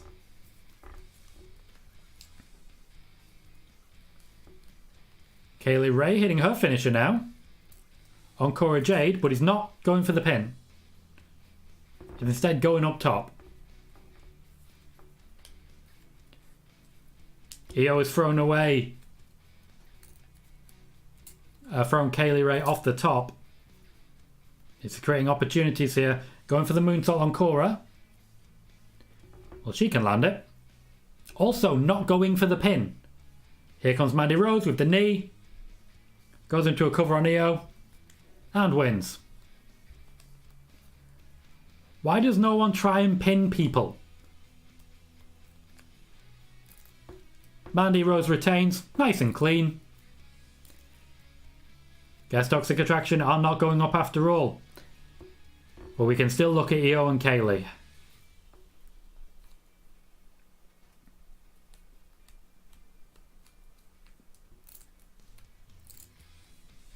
I would still like them to feature, I feel.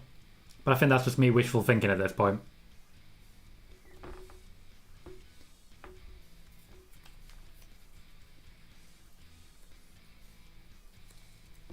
Doug says this match was great. Rob says pretty good pop. There's a lot of respect for Mandy Rose right now. Cora Jade by the end of that was just sort of curled in the corner holding on to herself like, oh my god. Oh my god. She gets beat up. I like that we just got a quick look at everyone just nursing their wounds for a moment.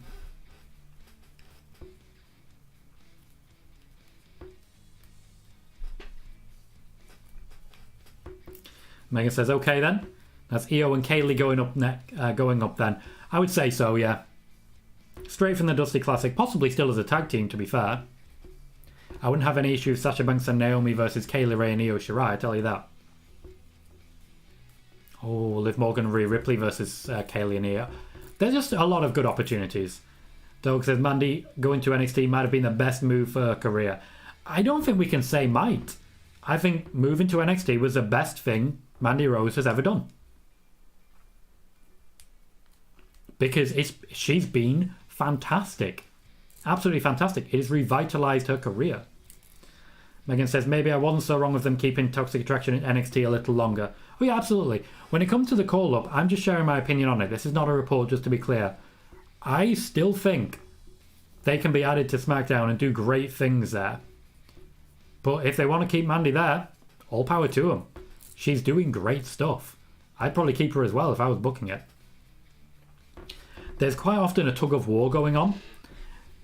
Particularly when it comes to call-ups. There is a bit of a tug of war between main roster and NXT.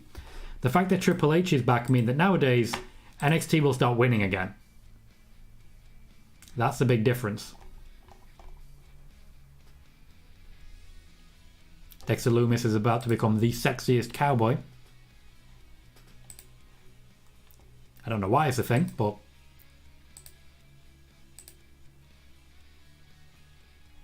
Okay. I forgot how horny these two were.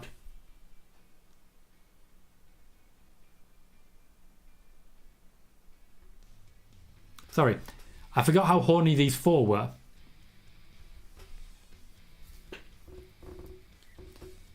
Are they going to horn off in the middle of a cowboy shop? They're going to horn off, aren't they?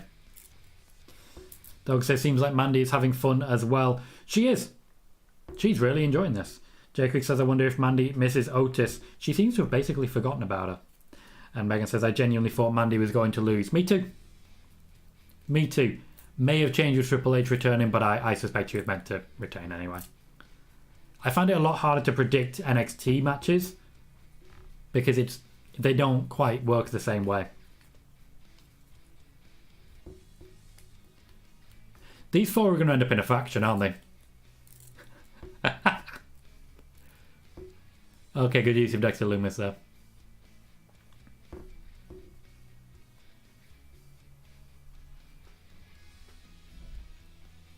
There be a horn off coming. That's more arse than I was expecting. I'm actually really enjoying this.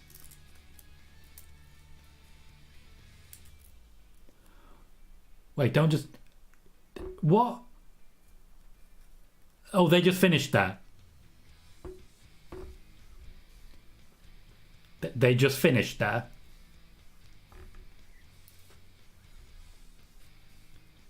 Here comes a horn off. Doo-doo-doo-doo.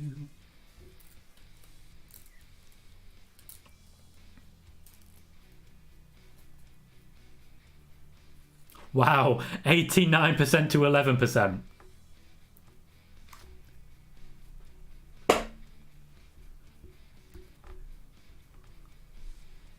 So obviously this is going to end up in a mixed tag.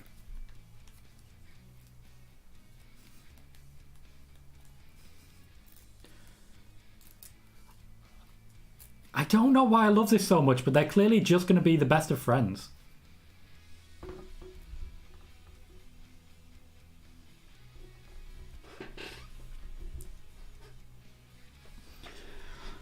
Right, okay. Jacob says, is Triple H back running NXT full-time? No. He's here for this show. He's not full-time as of yet. As of yet. D. Freeman says, I think they might want to build someone else up to beat Mandy. Well, they've got plenty of options for it. They do have a lot of people ready there. Io was pinned Io was pinned and she is a possible call-up. So is basically everyone in that match, though, Sean. They need women. Dog is saying that here we go, the main event from the way to the final four. And Dog says new theme for Volta as well. Well, that's the thing. He's Gunter now. Which is so dumb. So dumb. So dumb. He's Gunter now.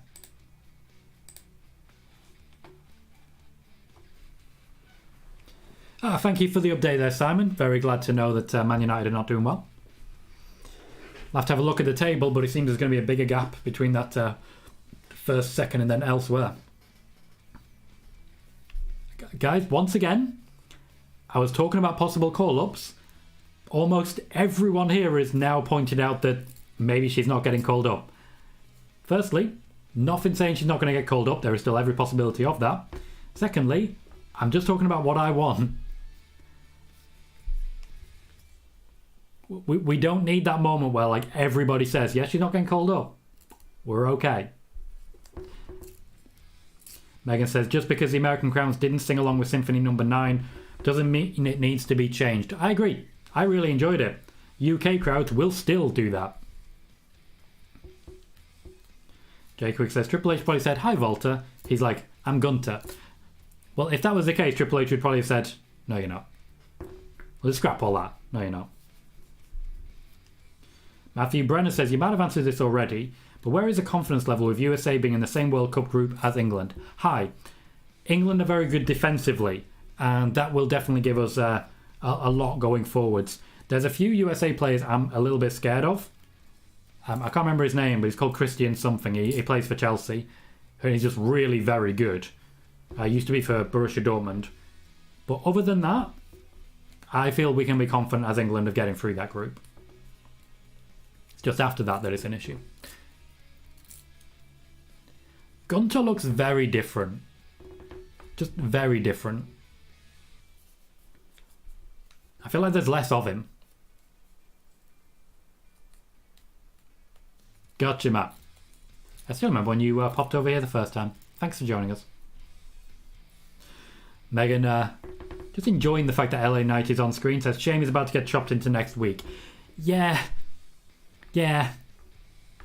No escaping that is, poor guy. Poor thing. Poor thing. There's no escaping Gunter.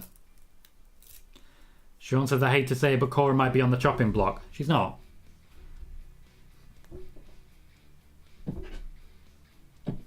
Pardon me. She's absolutely not. In no way is she on the chopping block. The crowd just with a bit of a Volta chant. Volta seemed a little perturbed by it. I hope they get louder. D. Freeman says, Volta is so in shape since he's been over in the main NXT. He has slimmed up a lot. He has. He wasn't out of shape previously, but he was certainly a bit bigger. Pulisic. Thank you, Simon. Pulisic. Jay Quick says, I wonder what happened when Triple H saw Pete Dunne. He's like, hi, I'm Butch. No, you're not. Well, no, that's the thing. Triple H should be stood there like, no, I'm Butch. Look at me. This is Butch. You're not that. Volta already with a powerbomb onto the apron, which, if you don't already know, is the hardest part of the ring. Poses in the middle of the ring. Once again, I'm hearing Volta chants. Sean says, if Becky and Bianca doesn't open night one, could Charlotte versus Ronda open? If Becky and Bianca don't open, I would suspect Seth Rollins will open.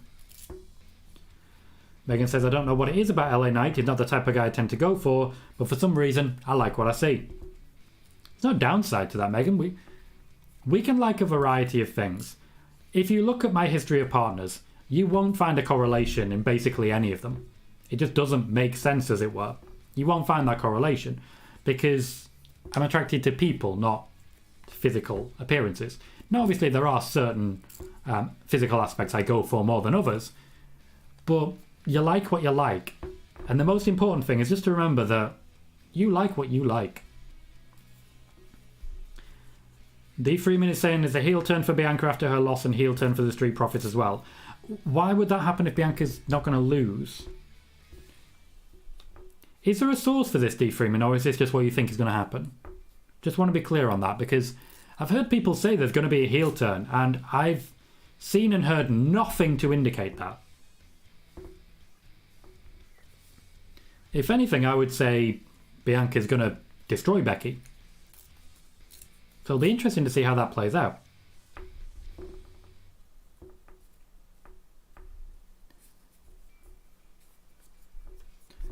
LA Knight is taking a firm beating. Gunter likes to work from the top, so that makes sense for me. Now, there's been a lot of talk about LA Knight being a potential call-up. I also think LA Knight is a potential NXT champion. Logically, if Dolph Ziggler picks up the win, LA Knight is the perfect next opponent for him. Absolutely perfect. Ooh. He also just got kicked in the face, like properly.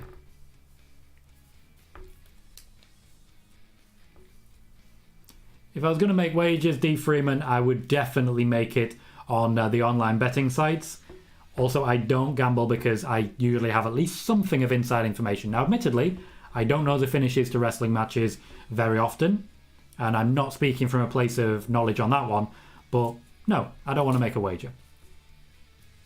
Simon says, I loved Eli Drake for years, from back in his TNA World Heavyweight Champion years, who was absolutely amazing in TNA, and he's been fantastic in NXT, to be fair. He's one of those where whatever he does, whoever is working, they're having fun. Jay Quick says, keep chanting Volta. I hope they do. I very much hope they do.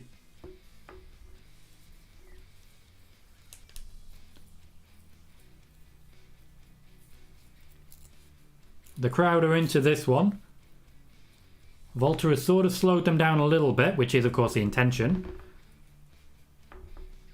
We're not really going to get to the real intense Volta stuff until we get to a point where LA Knight has had a sustained period of offense, so that Volta can essentially snuff that with a chop. We won't see a chop while Volta is on top. I said while Volta. While Volta is on top. You won't get the chop early on. It'll be during a comeback to stop that you'll see the chop. I'm very familiar with how Volta wrestles. I've interviewed him on several occasions as well.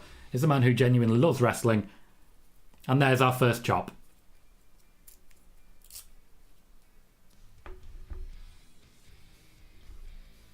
Another Volta-chan. LA Knight reverses again. He's giving as good as he's getting. Jay Quick says, never fight Suzuki or Volta. I wouldn't. I want to survive. And I want to still have a chest. It'd be great. I'm pretty sure one of these chops would literally collapse my lung. I'm not a big guy. Hector, welcome. Says, hey Tom, happy WrestleMania weekend. Just started watching TakeOver. What have you thought of the show so far? Also, Volta has to be in the best shape of his life, or near it. He looks amazing. The show's been brilliant. The show's been absolutely fantastic. We're only on our second actual singles match, but it's been one of those shows where there's just a high level of carnage through and through. Everything's felt hectic and crazy. And with this in mind, every match has just been a hell of a lot of fun.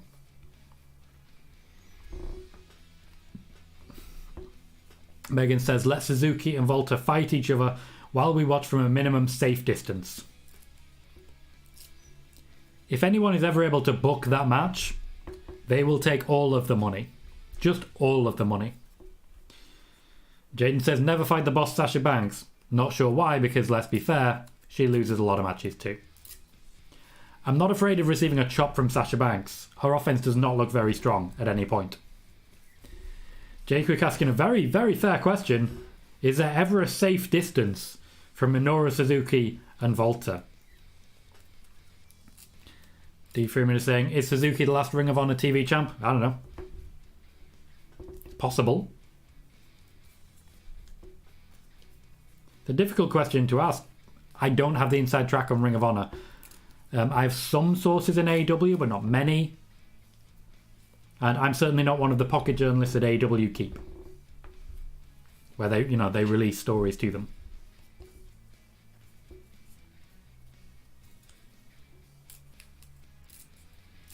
Volta with a tit slap. He's on the top rope.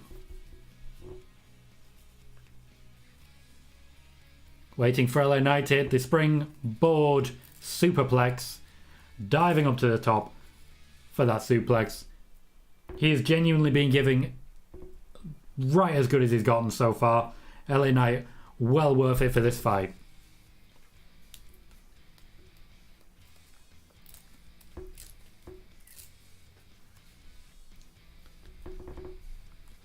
It's rare to see a match where Gunter looks human. Usually he's booked ahead of everyone. But LA Knight has been the closest I've seen for a while to being his equal. Caught the chop.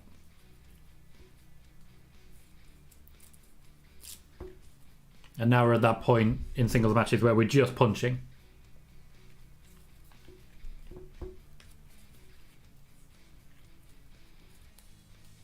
Volta is starting to take control. Jerky says, I would hate to say hi to Suzuki or Volta if they're in a bad mood. But are those two ever in a good mood? I've had a laugh and a joke with Volta before. He's actually very funny. As I say, he did try and steal my phone.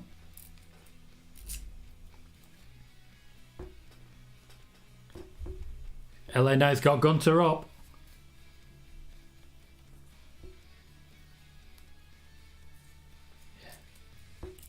Hell of a move there. LA Knight very much up for this one. D. Freeman says Bron is about to have a crazy entrance. Biggest match of his career so far. Sean says possible they call up Toxic Attraction still. Yes, it's possible. And Dog says some people hate on 2.0, but NXT 2.0 has a ton of great stuff. It's still NXT. A lot of people seem to think it's something completely different. It's not. It's still very much NXT. Don't get me wrong, they're pushing a lot of new people. And they've tried to move certain people on. But it's not that different. The whole point of NXT is to develop characters. And I think we've still got great wrestling. We've just got great wrestling and great characters as well. Top rope splash from Volta there. Once again, doesn't try and pin. Got LA Knight up for a powerbomb. For those who don't know, Volta doesn't have a set finisher. He just basically beats you down until you stop. And LA Knight stops.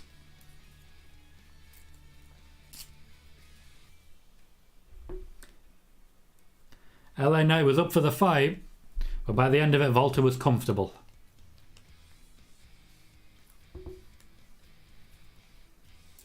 You may have noticed that I'm calling him Volta and will continue to do so. There's a reason for that. It's his name. Jake says, wait, Volta tried to steal your phone? He did. He thought it was his. I'd left it in the middle of the table that we were sat at to record the interview. And he looked at it like, why is my phone there? Grabbed it and I was like, that's my phone, mate. That's my phone. I'm recording. Good stuff. Dog says some people hate change for no reason. Fair. I think it's a positive change that they've made here, personally. Invazaloco, how you doing? Says, what's up? How are you? Hope everything is great. Great to see you, mate. Says, great pay-per-view so far. So happy about MSK winning the titles again, but sad about Mello losing the title. I get that. I completely understand. We all have our favourites. I personally was very happy to see Cameron Grimes win, but Carmelo Hayes seems to have done very, very well with the championship, so good stuff as well. Simon says, your thoughts on Taya Valkyrie's return to Impact to face Dion at Rebellion for the AAA Women's World title, Tom? Was always guaranteed. Much like EC3, I do feel that she never should have left. And Vazaloco says, do you think there is a chance Bron Breakker to win the title and Mello attacking and be the next challenger for the NXT Championship? I don't think so, no. I definitely don't think so. Carmelo Hayes could get involved in that, but it really depends. I'm not sure that Bron Breakker is going to win the title, first and foremost, because I think that call-ups is ready and waiting to happen. But in addition to that, there's also many factors, including a lot of people who are maybe a little closer right now. Tony D'Angelo had the win over Ciampa. Volta had the win there. I think they're more likely to be in and around championship matches in the near future. We are getting a recap of the story between Becky Lynch and Bianca Belair. If you're not a regular here, please be aware of the following. Tom Colohue, as in these channels right here, we were the only place to report that Becky Lynch was returning at SummerSlam. The only place. In and around SummerSlam, we reported about Sasha Banks not being booked for the Go Home show on SmackDown. Becky Lynch later confirmed that in an interview, or in a media junket, I should say, here in the UK.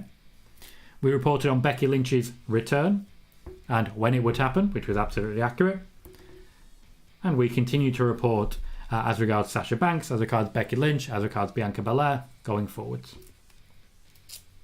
So if you haven't done so yet, please consider subscribing, following if you're on Twitch. And you can also, of course, hit that like button on YouTube. You can donate bits, you can become a channel member. If you are considering channel membership, uploading on Tuesday, we have a members only video, which is a special edition of Nick and Tom's Intercontinental Adventure, featuring our look back at the career of Triple H. You may enjoy that. Hector says, it still makes me happy that I get to see Eli Drake and Trevor Lee succeed on the biggest stage. I remember them both killing it for Impact. Now one's the NXT North American champion, the other wrestling one of the best there is in Volta. Good for them. Indeed. Absolutely right. Sometimes it's just nice to follow someone's career for a prolonged period of time, just to see what they become. Simon says Carmelo Hayes was trained at Chaotic Wrestling in Boston, like Sasha Banks and Eddie Edwards. You can tell in their styles a little bit, but Sasha Banks has developed massively since. Sasha Banks is one of those that never stops learning.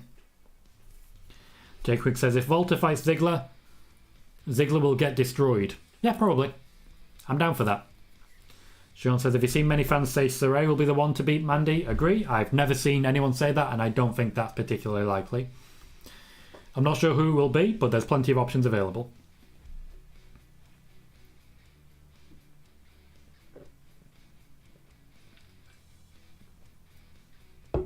D. Freeman says, a video package is hinting at a turn and maybe a double turn. I have not seen that. I watched the video package then. Didn't see that at all, personally. And Dog says, it's funny AEW fans made fun of NXT and the wrestlers, and now some are in AEW and they are cheering them. Yep. Just like plenty of people in WWE side will have been mocking Cody Rhodes, and now that he's joining the company, they'll cheer him. I think it's worth pointing out Daniel Bryan was absolutely correct. Fickle. Fickle. Fickle. And Invazaloco says, are you hyped for WrestleMania Night 1 tonight? I'm getting there. I'm getting there. I've got to admit, I'm not that hyped for WrestleMania in general, but over the course of the next few hours, I'll get there. Once it starts, I'll be in. Because you know you're going to get great wrestling, you know you're going to get a great spectacle. It's just getting there. Simon says, do you see Ronaldo leaving Man United in the summer? Yeah, probably. He's a complete merc now, so that makes sense. United was not his first choice, just to be clear. I feel I should remind people about that, particularly Man United fans. Ronaldo did not want to go to Manchester United. He also couldn't stay at Juventus. This high package is very focused on the development of Bron Breakker. Not much focus on Ziggler. Ziggler just sort of the man in the way.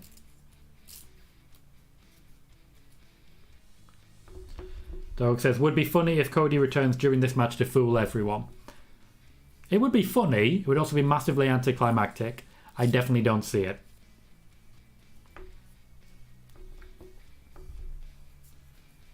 Interesting that they're framing this as Dolph Ziggler as an invader in NXT and Bron Breakker being the defender of his NXT when he's barely started in NXT himself.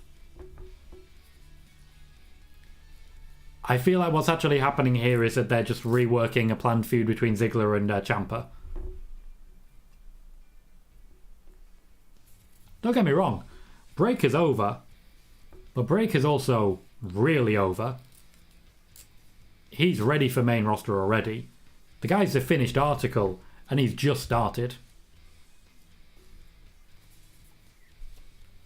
He's got a very good intensity to him as well.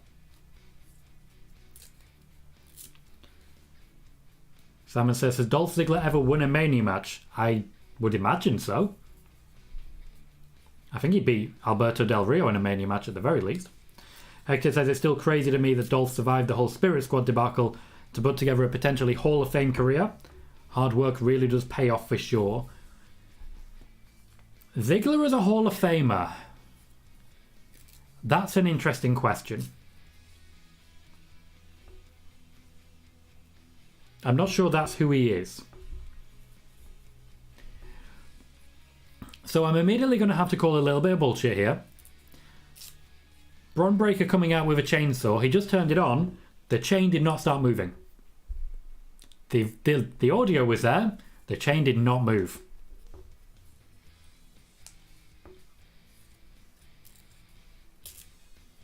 We've got the letters NXT stood up there.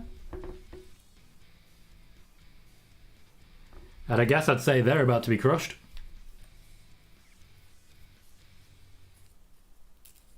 Texas Chainsaw Massacre, clever work. Okay, stop teasing it and do it. Your name is Breakker, break shit.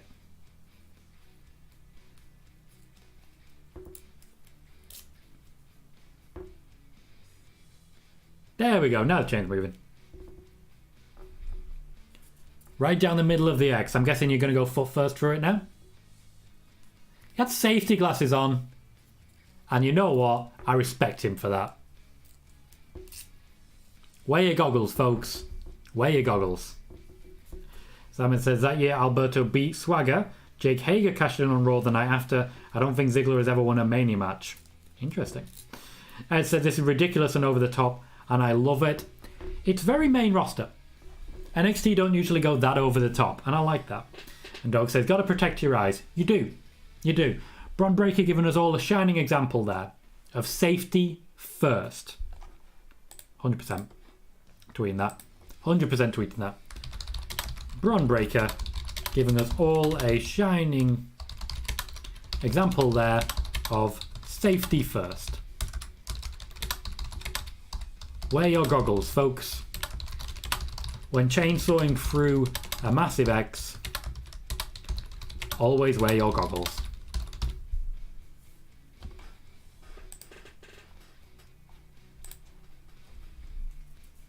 It feels so strange hearing Dolph Ziggler's music in NXT.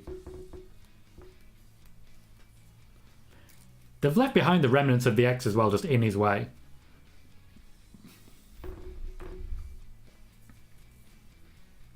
Of course, we're just not going to mention the fact that both of these were eliminated from a battle royal yesterday. Just not going to mention it whatsoever. Ziggler and Rude are about to fuse. They had a moment where they were like, fusion, ha!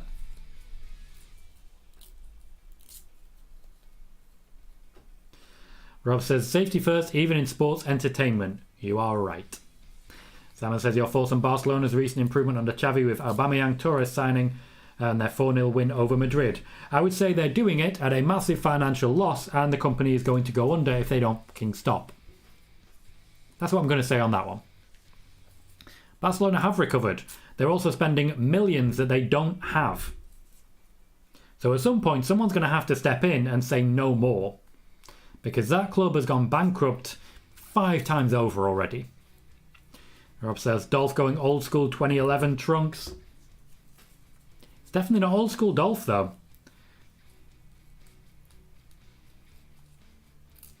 The trunks might be vintage, but I'm liking the facial hair.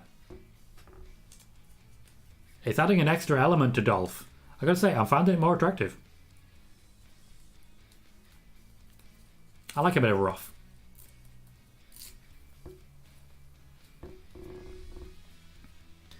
So this is our main event. The show has at least 45 minutes scheduled still to come. But of course we could go further.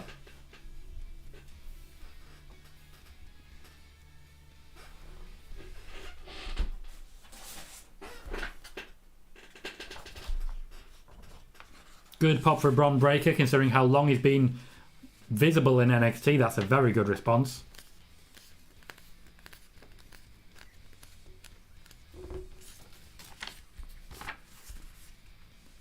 Pretty good pop for Dolph Ziggler as well, let's be fair. There's our slap. I don't understand why the ref is trying to break them up. It's a wrestling match. Let them fight. Basic stuff.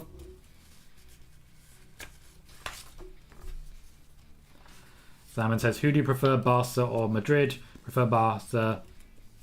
Been to see them play for my birthday. I'm not a real fan of either because of the way that they operate business. But I would probably go Madrid on the basis of they're not bankrupting so many different people. And Rob says, as regards the hair, very Kurt Russell. Thank you. That's the name I was thinking of.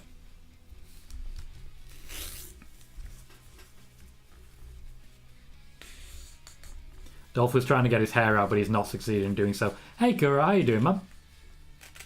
Good to see you. We are just starting with our main event of NXT Stand and Deliver. It's been a very fun show so far. I've really quite enjoyed it.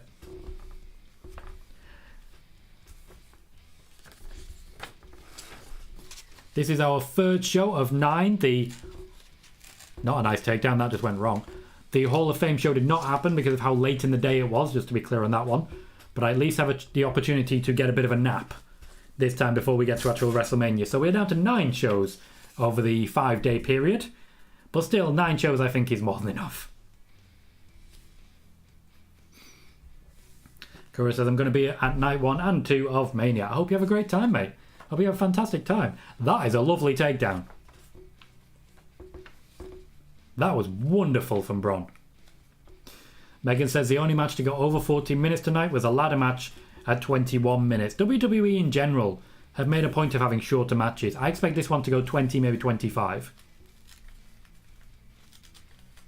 All the matches have been really high tempo, but usually their main events, they slow it down. Dolph Ziggler is not used to working a high tempo match anymore.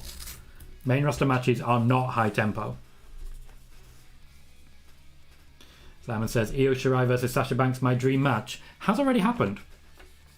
Has already happened. Rob says, nice amateur wrestling sequence. Both men can really go in that regard. That is a lovely belly to belly. I occasionally get Bron Breakker vibes from this guy.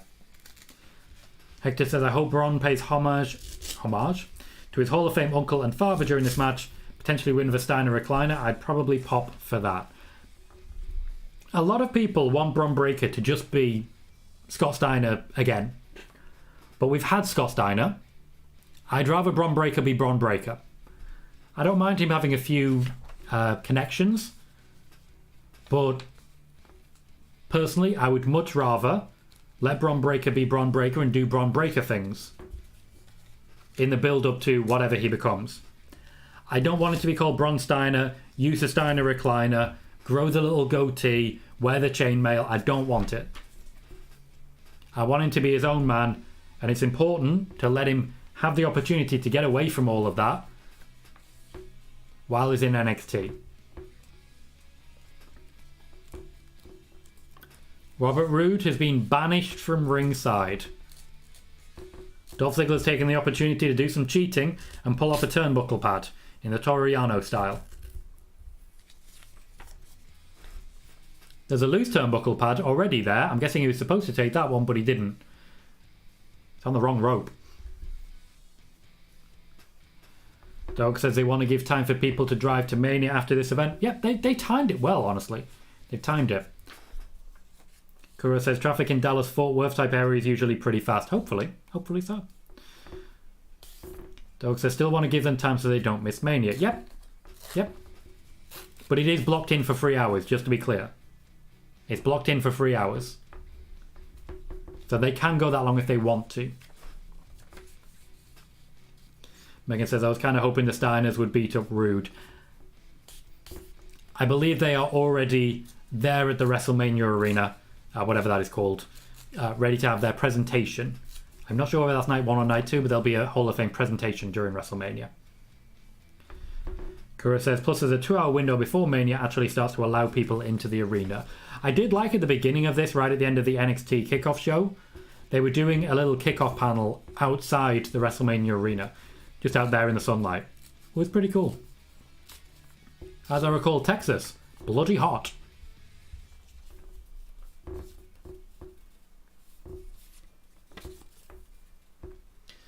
Ziggler's managed to get a little bit of momentum now.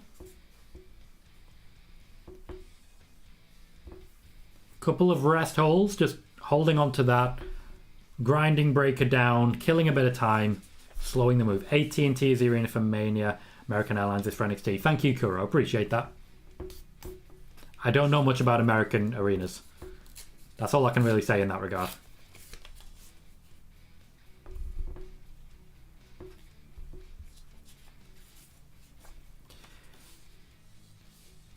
This is feeling a little bit more like a typical WWE main event. That's usually how the main events go in NXT shows.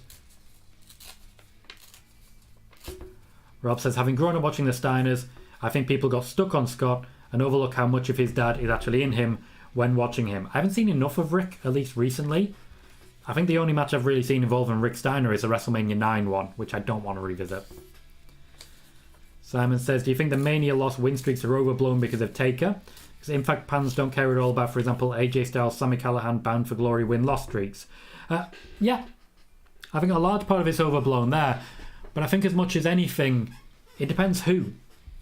People have just decided that Sasha Banks is treated terribly, even though she isn't. They've just decided that. There is something very interesting in Sasha Banks' fandom, and also very interesting in the Alexa Bliss fandom, where fans, or fans, have decided who they are without knowing them. They've decided that Sasha Banks is unhappy and needs to get out, even though every possible thing suggests the otherwise. Some small collections of quote-unquote fans keep bombarding Alexa Bliss with messages about, oh, your boyfriend's this, your boyfriend's that, your fiancé's this, your fiancé's that. It's bullshit. It's bullshit, but they've decided it's true and they won't hear otherwise. So fandom is very strange. So many people seem to think they are fighting to defend a wrestler by attacking a wrestler. And it's just not true. Brian Dalton, welcome, says, I saw somewhere WWE might fly Cody Rhodes into Dallas on a private jet. Is this true? Yes. Yes. Cody Rhodes will be hidden en route to WrestleMania. I promise you that. He will be hidden as well as possible.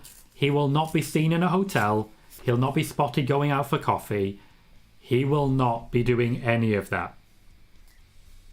Not there. He'd get away with it in the UK because the last NXT UK takeover, the Undisputed Era, were backstage. They were seen at the hotel several times by several different people. It never got out. I saw them. It never got out. More people, at least more people who are in Dallas at the moment, want to get rich off saying, have you seen? Here's Cody, so they won't take the risk. Getting a bit bored now of all the rest holds. Megan says, question mainly for you, Tom, but if anyone else wants to answer, feel free. If you had the choice, would you rather go to a UK pay-per-view as a fan or be working behind the scenes at the show? It's a good question, that. See, I've been to wrestling shows working behind the scenes, just not WWE. I think I'd rather go as a fan because you can switch your brain off and just go with the flow, It depends what my role was backstage. If I'm just running around getting water and stuff, I'd not be interested. But if I was, for example, booking it, then I'd be interested. Simon says, because Ziggler, Goldust both 0-7 at Mania. Asuka is 0-4. Big E is 0-5 at Mania. Is Big E 0-5 at Mania? Because I'm pretty sure he beat Apollo Crews to win the Intercontinental Championship at WrestleMania. Or was that the other way around? Was that the other way around? That was the other way around. 0-5. New Day not getting the rub.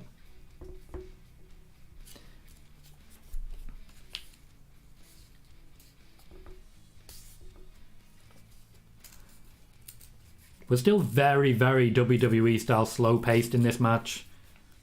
Nothing particularly exciting happening right now. There's like 3 people trying to start a Let's Go Ziggler chant in response to a Let's Go Breakker. I hate to say, guys, you're not going to succeed at that one. For anyone who hasn't already, please be aware of the following. If you're able to, please remember to click like on the YouTube video. It makes a massive difference to the growth of the channel and the growth of the show. Basically guarantees me more viewers, more watch time, and all that good stuff. Also subscribe if you haven't already. We have been a little bit stuck on 1,056 subscribers for a number of weeks now. Every little does help, and if we can get to at least 1.06 or 1060, I'd be very, very grateful. If you're watching on Twitch, please remember to follow as well. We are currently trying to get up to 500 followers on Twitch. slowly but surely, we are getting there. Slowly but surely, our numbers are going up. However, my hope is that we can do a little bit better than slowly and surely. That is my hope, at the very least. Spear from Breakker. Much better than Edge's, as I will always say about spears. Ziggler has history with spears, as we know. Megan says, I would work the show, but yeah, I wouldn't really want to be a runner. I'd rather be on the booking side. Well, Megan, if ever I start running a wrestling promotion, I'll let you know. Sean says, do you think Cody is backstage, or can you not disclose that information? I may or may not know exactly where Cody is. He may be backstage, maybe at a hotel, maybe in a car. It may not even be in Dallas yet. Hashtag no comment.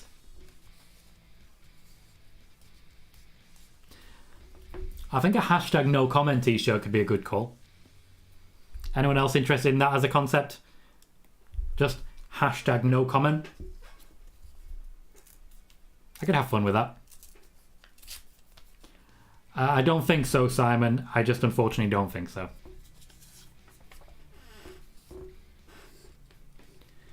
We're not far off the 20-minute mark.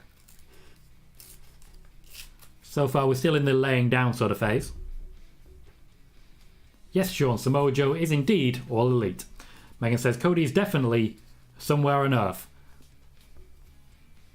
Hashtag no comment. Kuro says, after that Hall of Fame last night, I refuse to say that was Undertaker's speech. That was Mark Calloway reliving his fun. Yeah, it was. That the Undertaker wasn't there. The character is done. It's very much the person behind it there. It's the Hall of Fame. Kane wasn't Kane. Undertaker wasn't Undertaker. Another spear by Breakker. Getting a bit of a Goldberg vibe right now. Are we heading towards the finish? Because this is all Bron Breakker right now.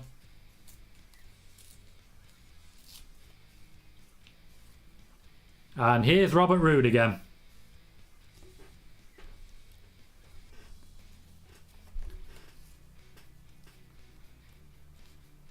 They're going to play up the DQ element now, just for the hell of it. Roode needs to get destroyed now.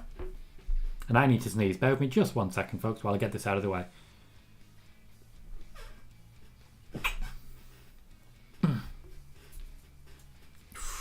Good catch, because Bron Breakker under-rotated there. He also lost his shorts. But he under-rotated. He needs to make sure to actually finish those moves.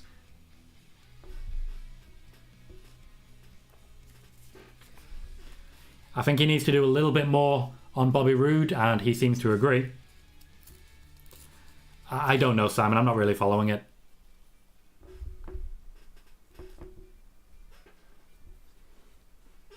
Sean says, who would be the next name Vince would induct in the Hall of Fame? Triple H. Triple H.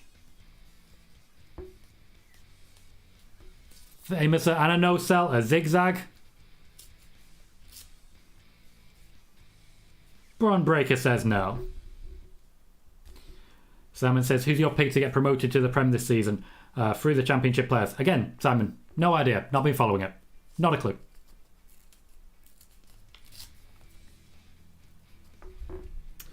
Well, I guess I may have been wrong about Breakker regaining this championship.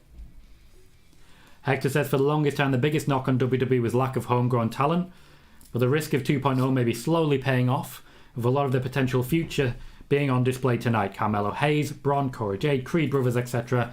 Sometimes as a company you got to take risks that may not be popular to the public but could pay off in the future. The WWE are very, very happy with NXT 2.0. It is creating the next generation of stars, and they are just thrilled with what they're getting from them.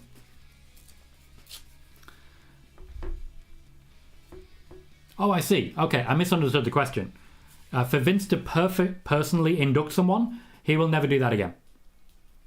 He will never do that again. The Undertaker was the exception, not the rule. Vince McMahon will never induct anyone else into the Hall of Fame. Yeah, I misunderstood the question there.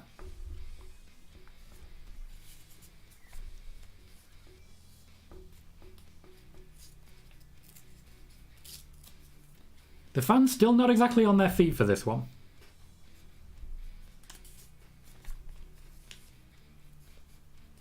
Ziggler thinks he's warming up for the finish. He won't be succeeding at this, but he thinks he's warming up for the finish.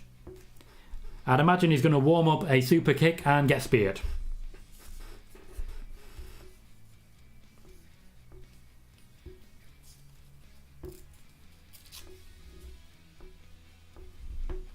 Or just turn around and realise that he's in trouble. Hey Corey, how you doing, mate? Sorry about the bad news from earlier. All I'll really say about it, you're in our thoughts, mate. I hope you're well.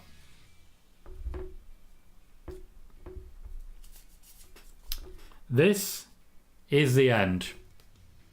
Oh, Ziggler raking the eyes. I may be wrong. Into the turnbuckle. Super kick.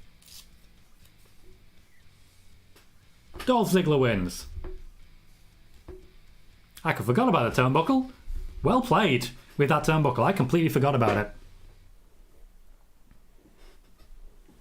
Simon says, Sasha, Charlotte, Naomi on a really great Access panel Monday morning at the Suo?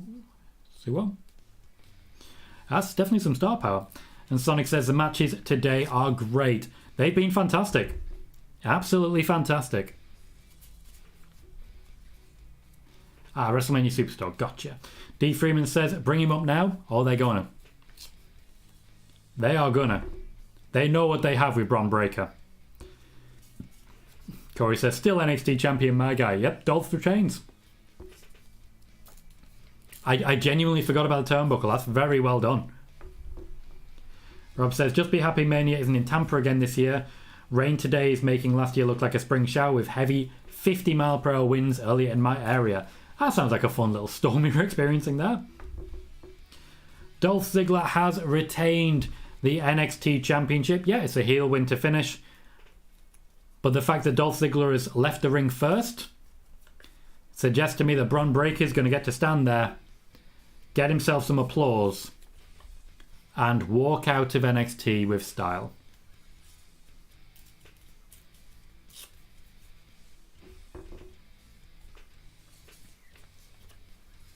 They're plugging WrestleMania all over again.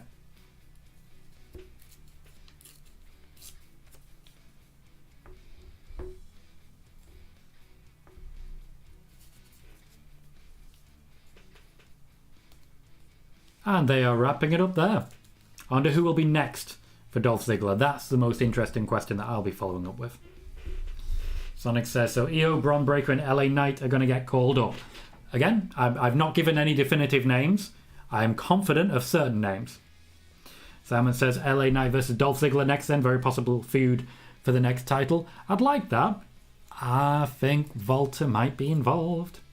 Hector says, how do you debut Bron with his call-up in your opinion? What I would do is have Logan Paul and The Miz on Monday Night Raw having a Miz TV, Miz interviewing Logan Paul. I would have them just talking about their loss at WrestleMania. I'd have Logan Paul blaming The Miz. Just blaming The Miz. And then I'd have Logan Paul walk out. Just blame The Miz, refuse to listen to reason, just walk out. And then The Miz will keep running his mouth, which when Bron Breakker turns up, spears the hell out of him. Job done. First feud with The Miz. Makes perfect sense. Megan says, I think Santos might be next for Dolph while they build up Carmelo. Could be. Santos is right there. He's right there and he's damn good. But that was NXT Stand and Deliver. We are going to be live again later on tonight for good old-fashioned WrestleMania. But let me just grab the night one live show that we have queued up for you. Firstly, I'm going to put this on Twitch. And then I'm going to put it on YouTube as well. So make sure to go there, set your reminders, and if you can click like as well before the show starts, that would be incredible. But in the meantime, I hope to see all of you later on for WrestleMania. That will be starting, at least my show will be starting 15 minutes before the main show starts. So I look forward to seeing you all there. In the meantime, thank you everyone for joining me. I've been Tom Colohue, You've been fantastic, and I'll see you all very soon.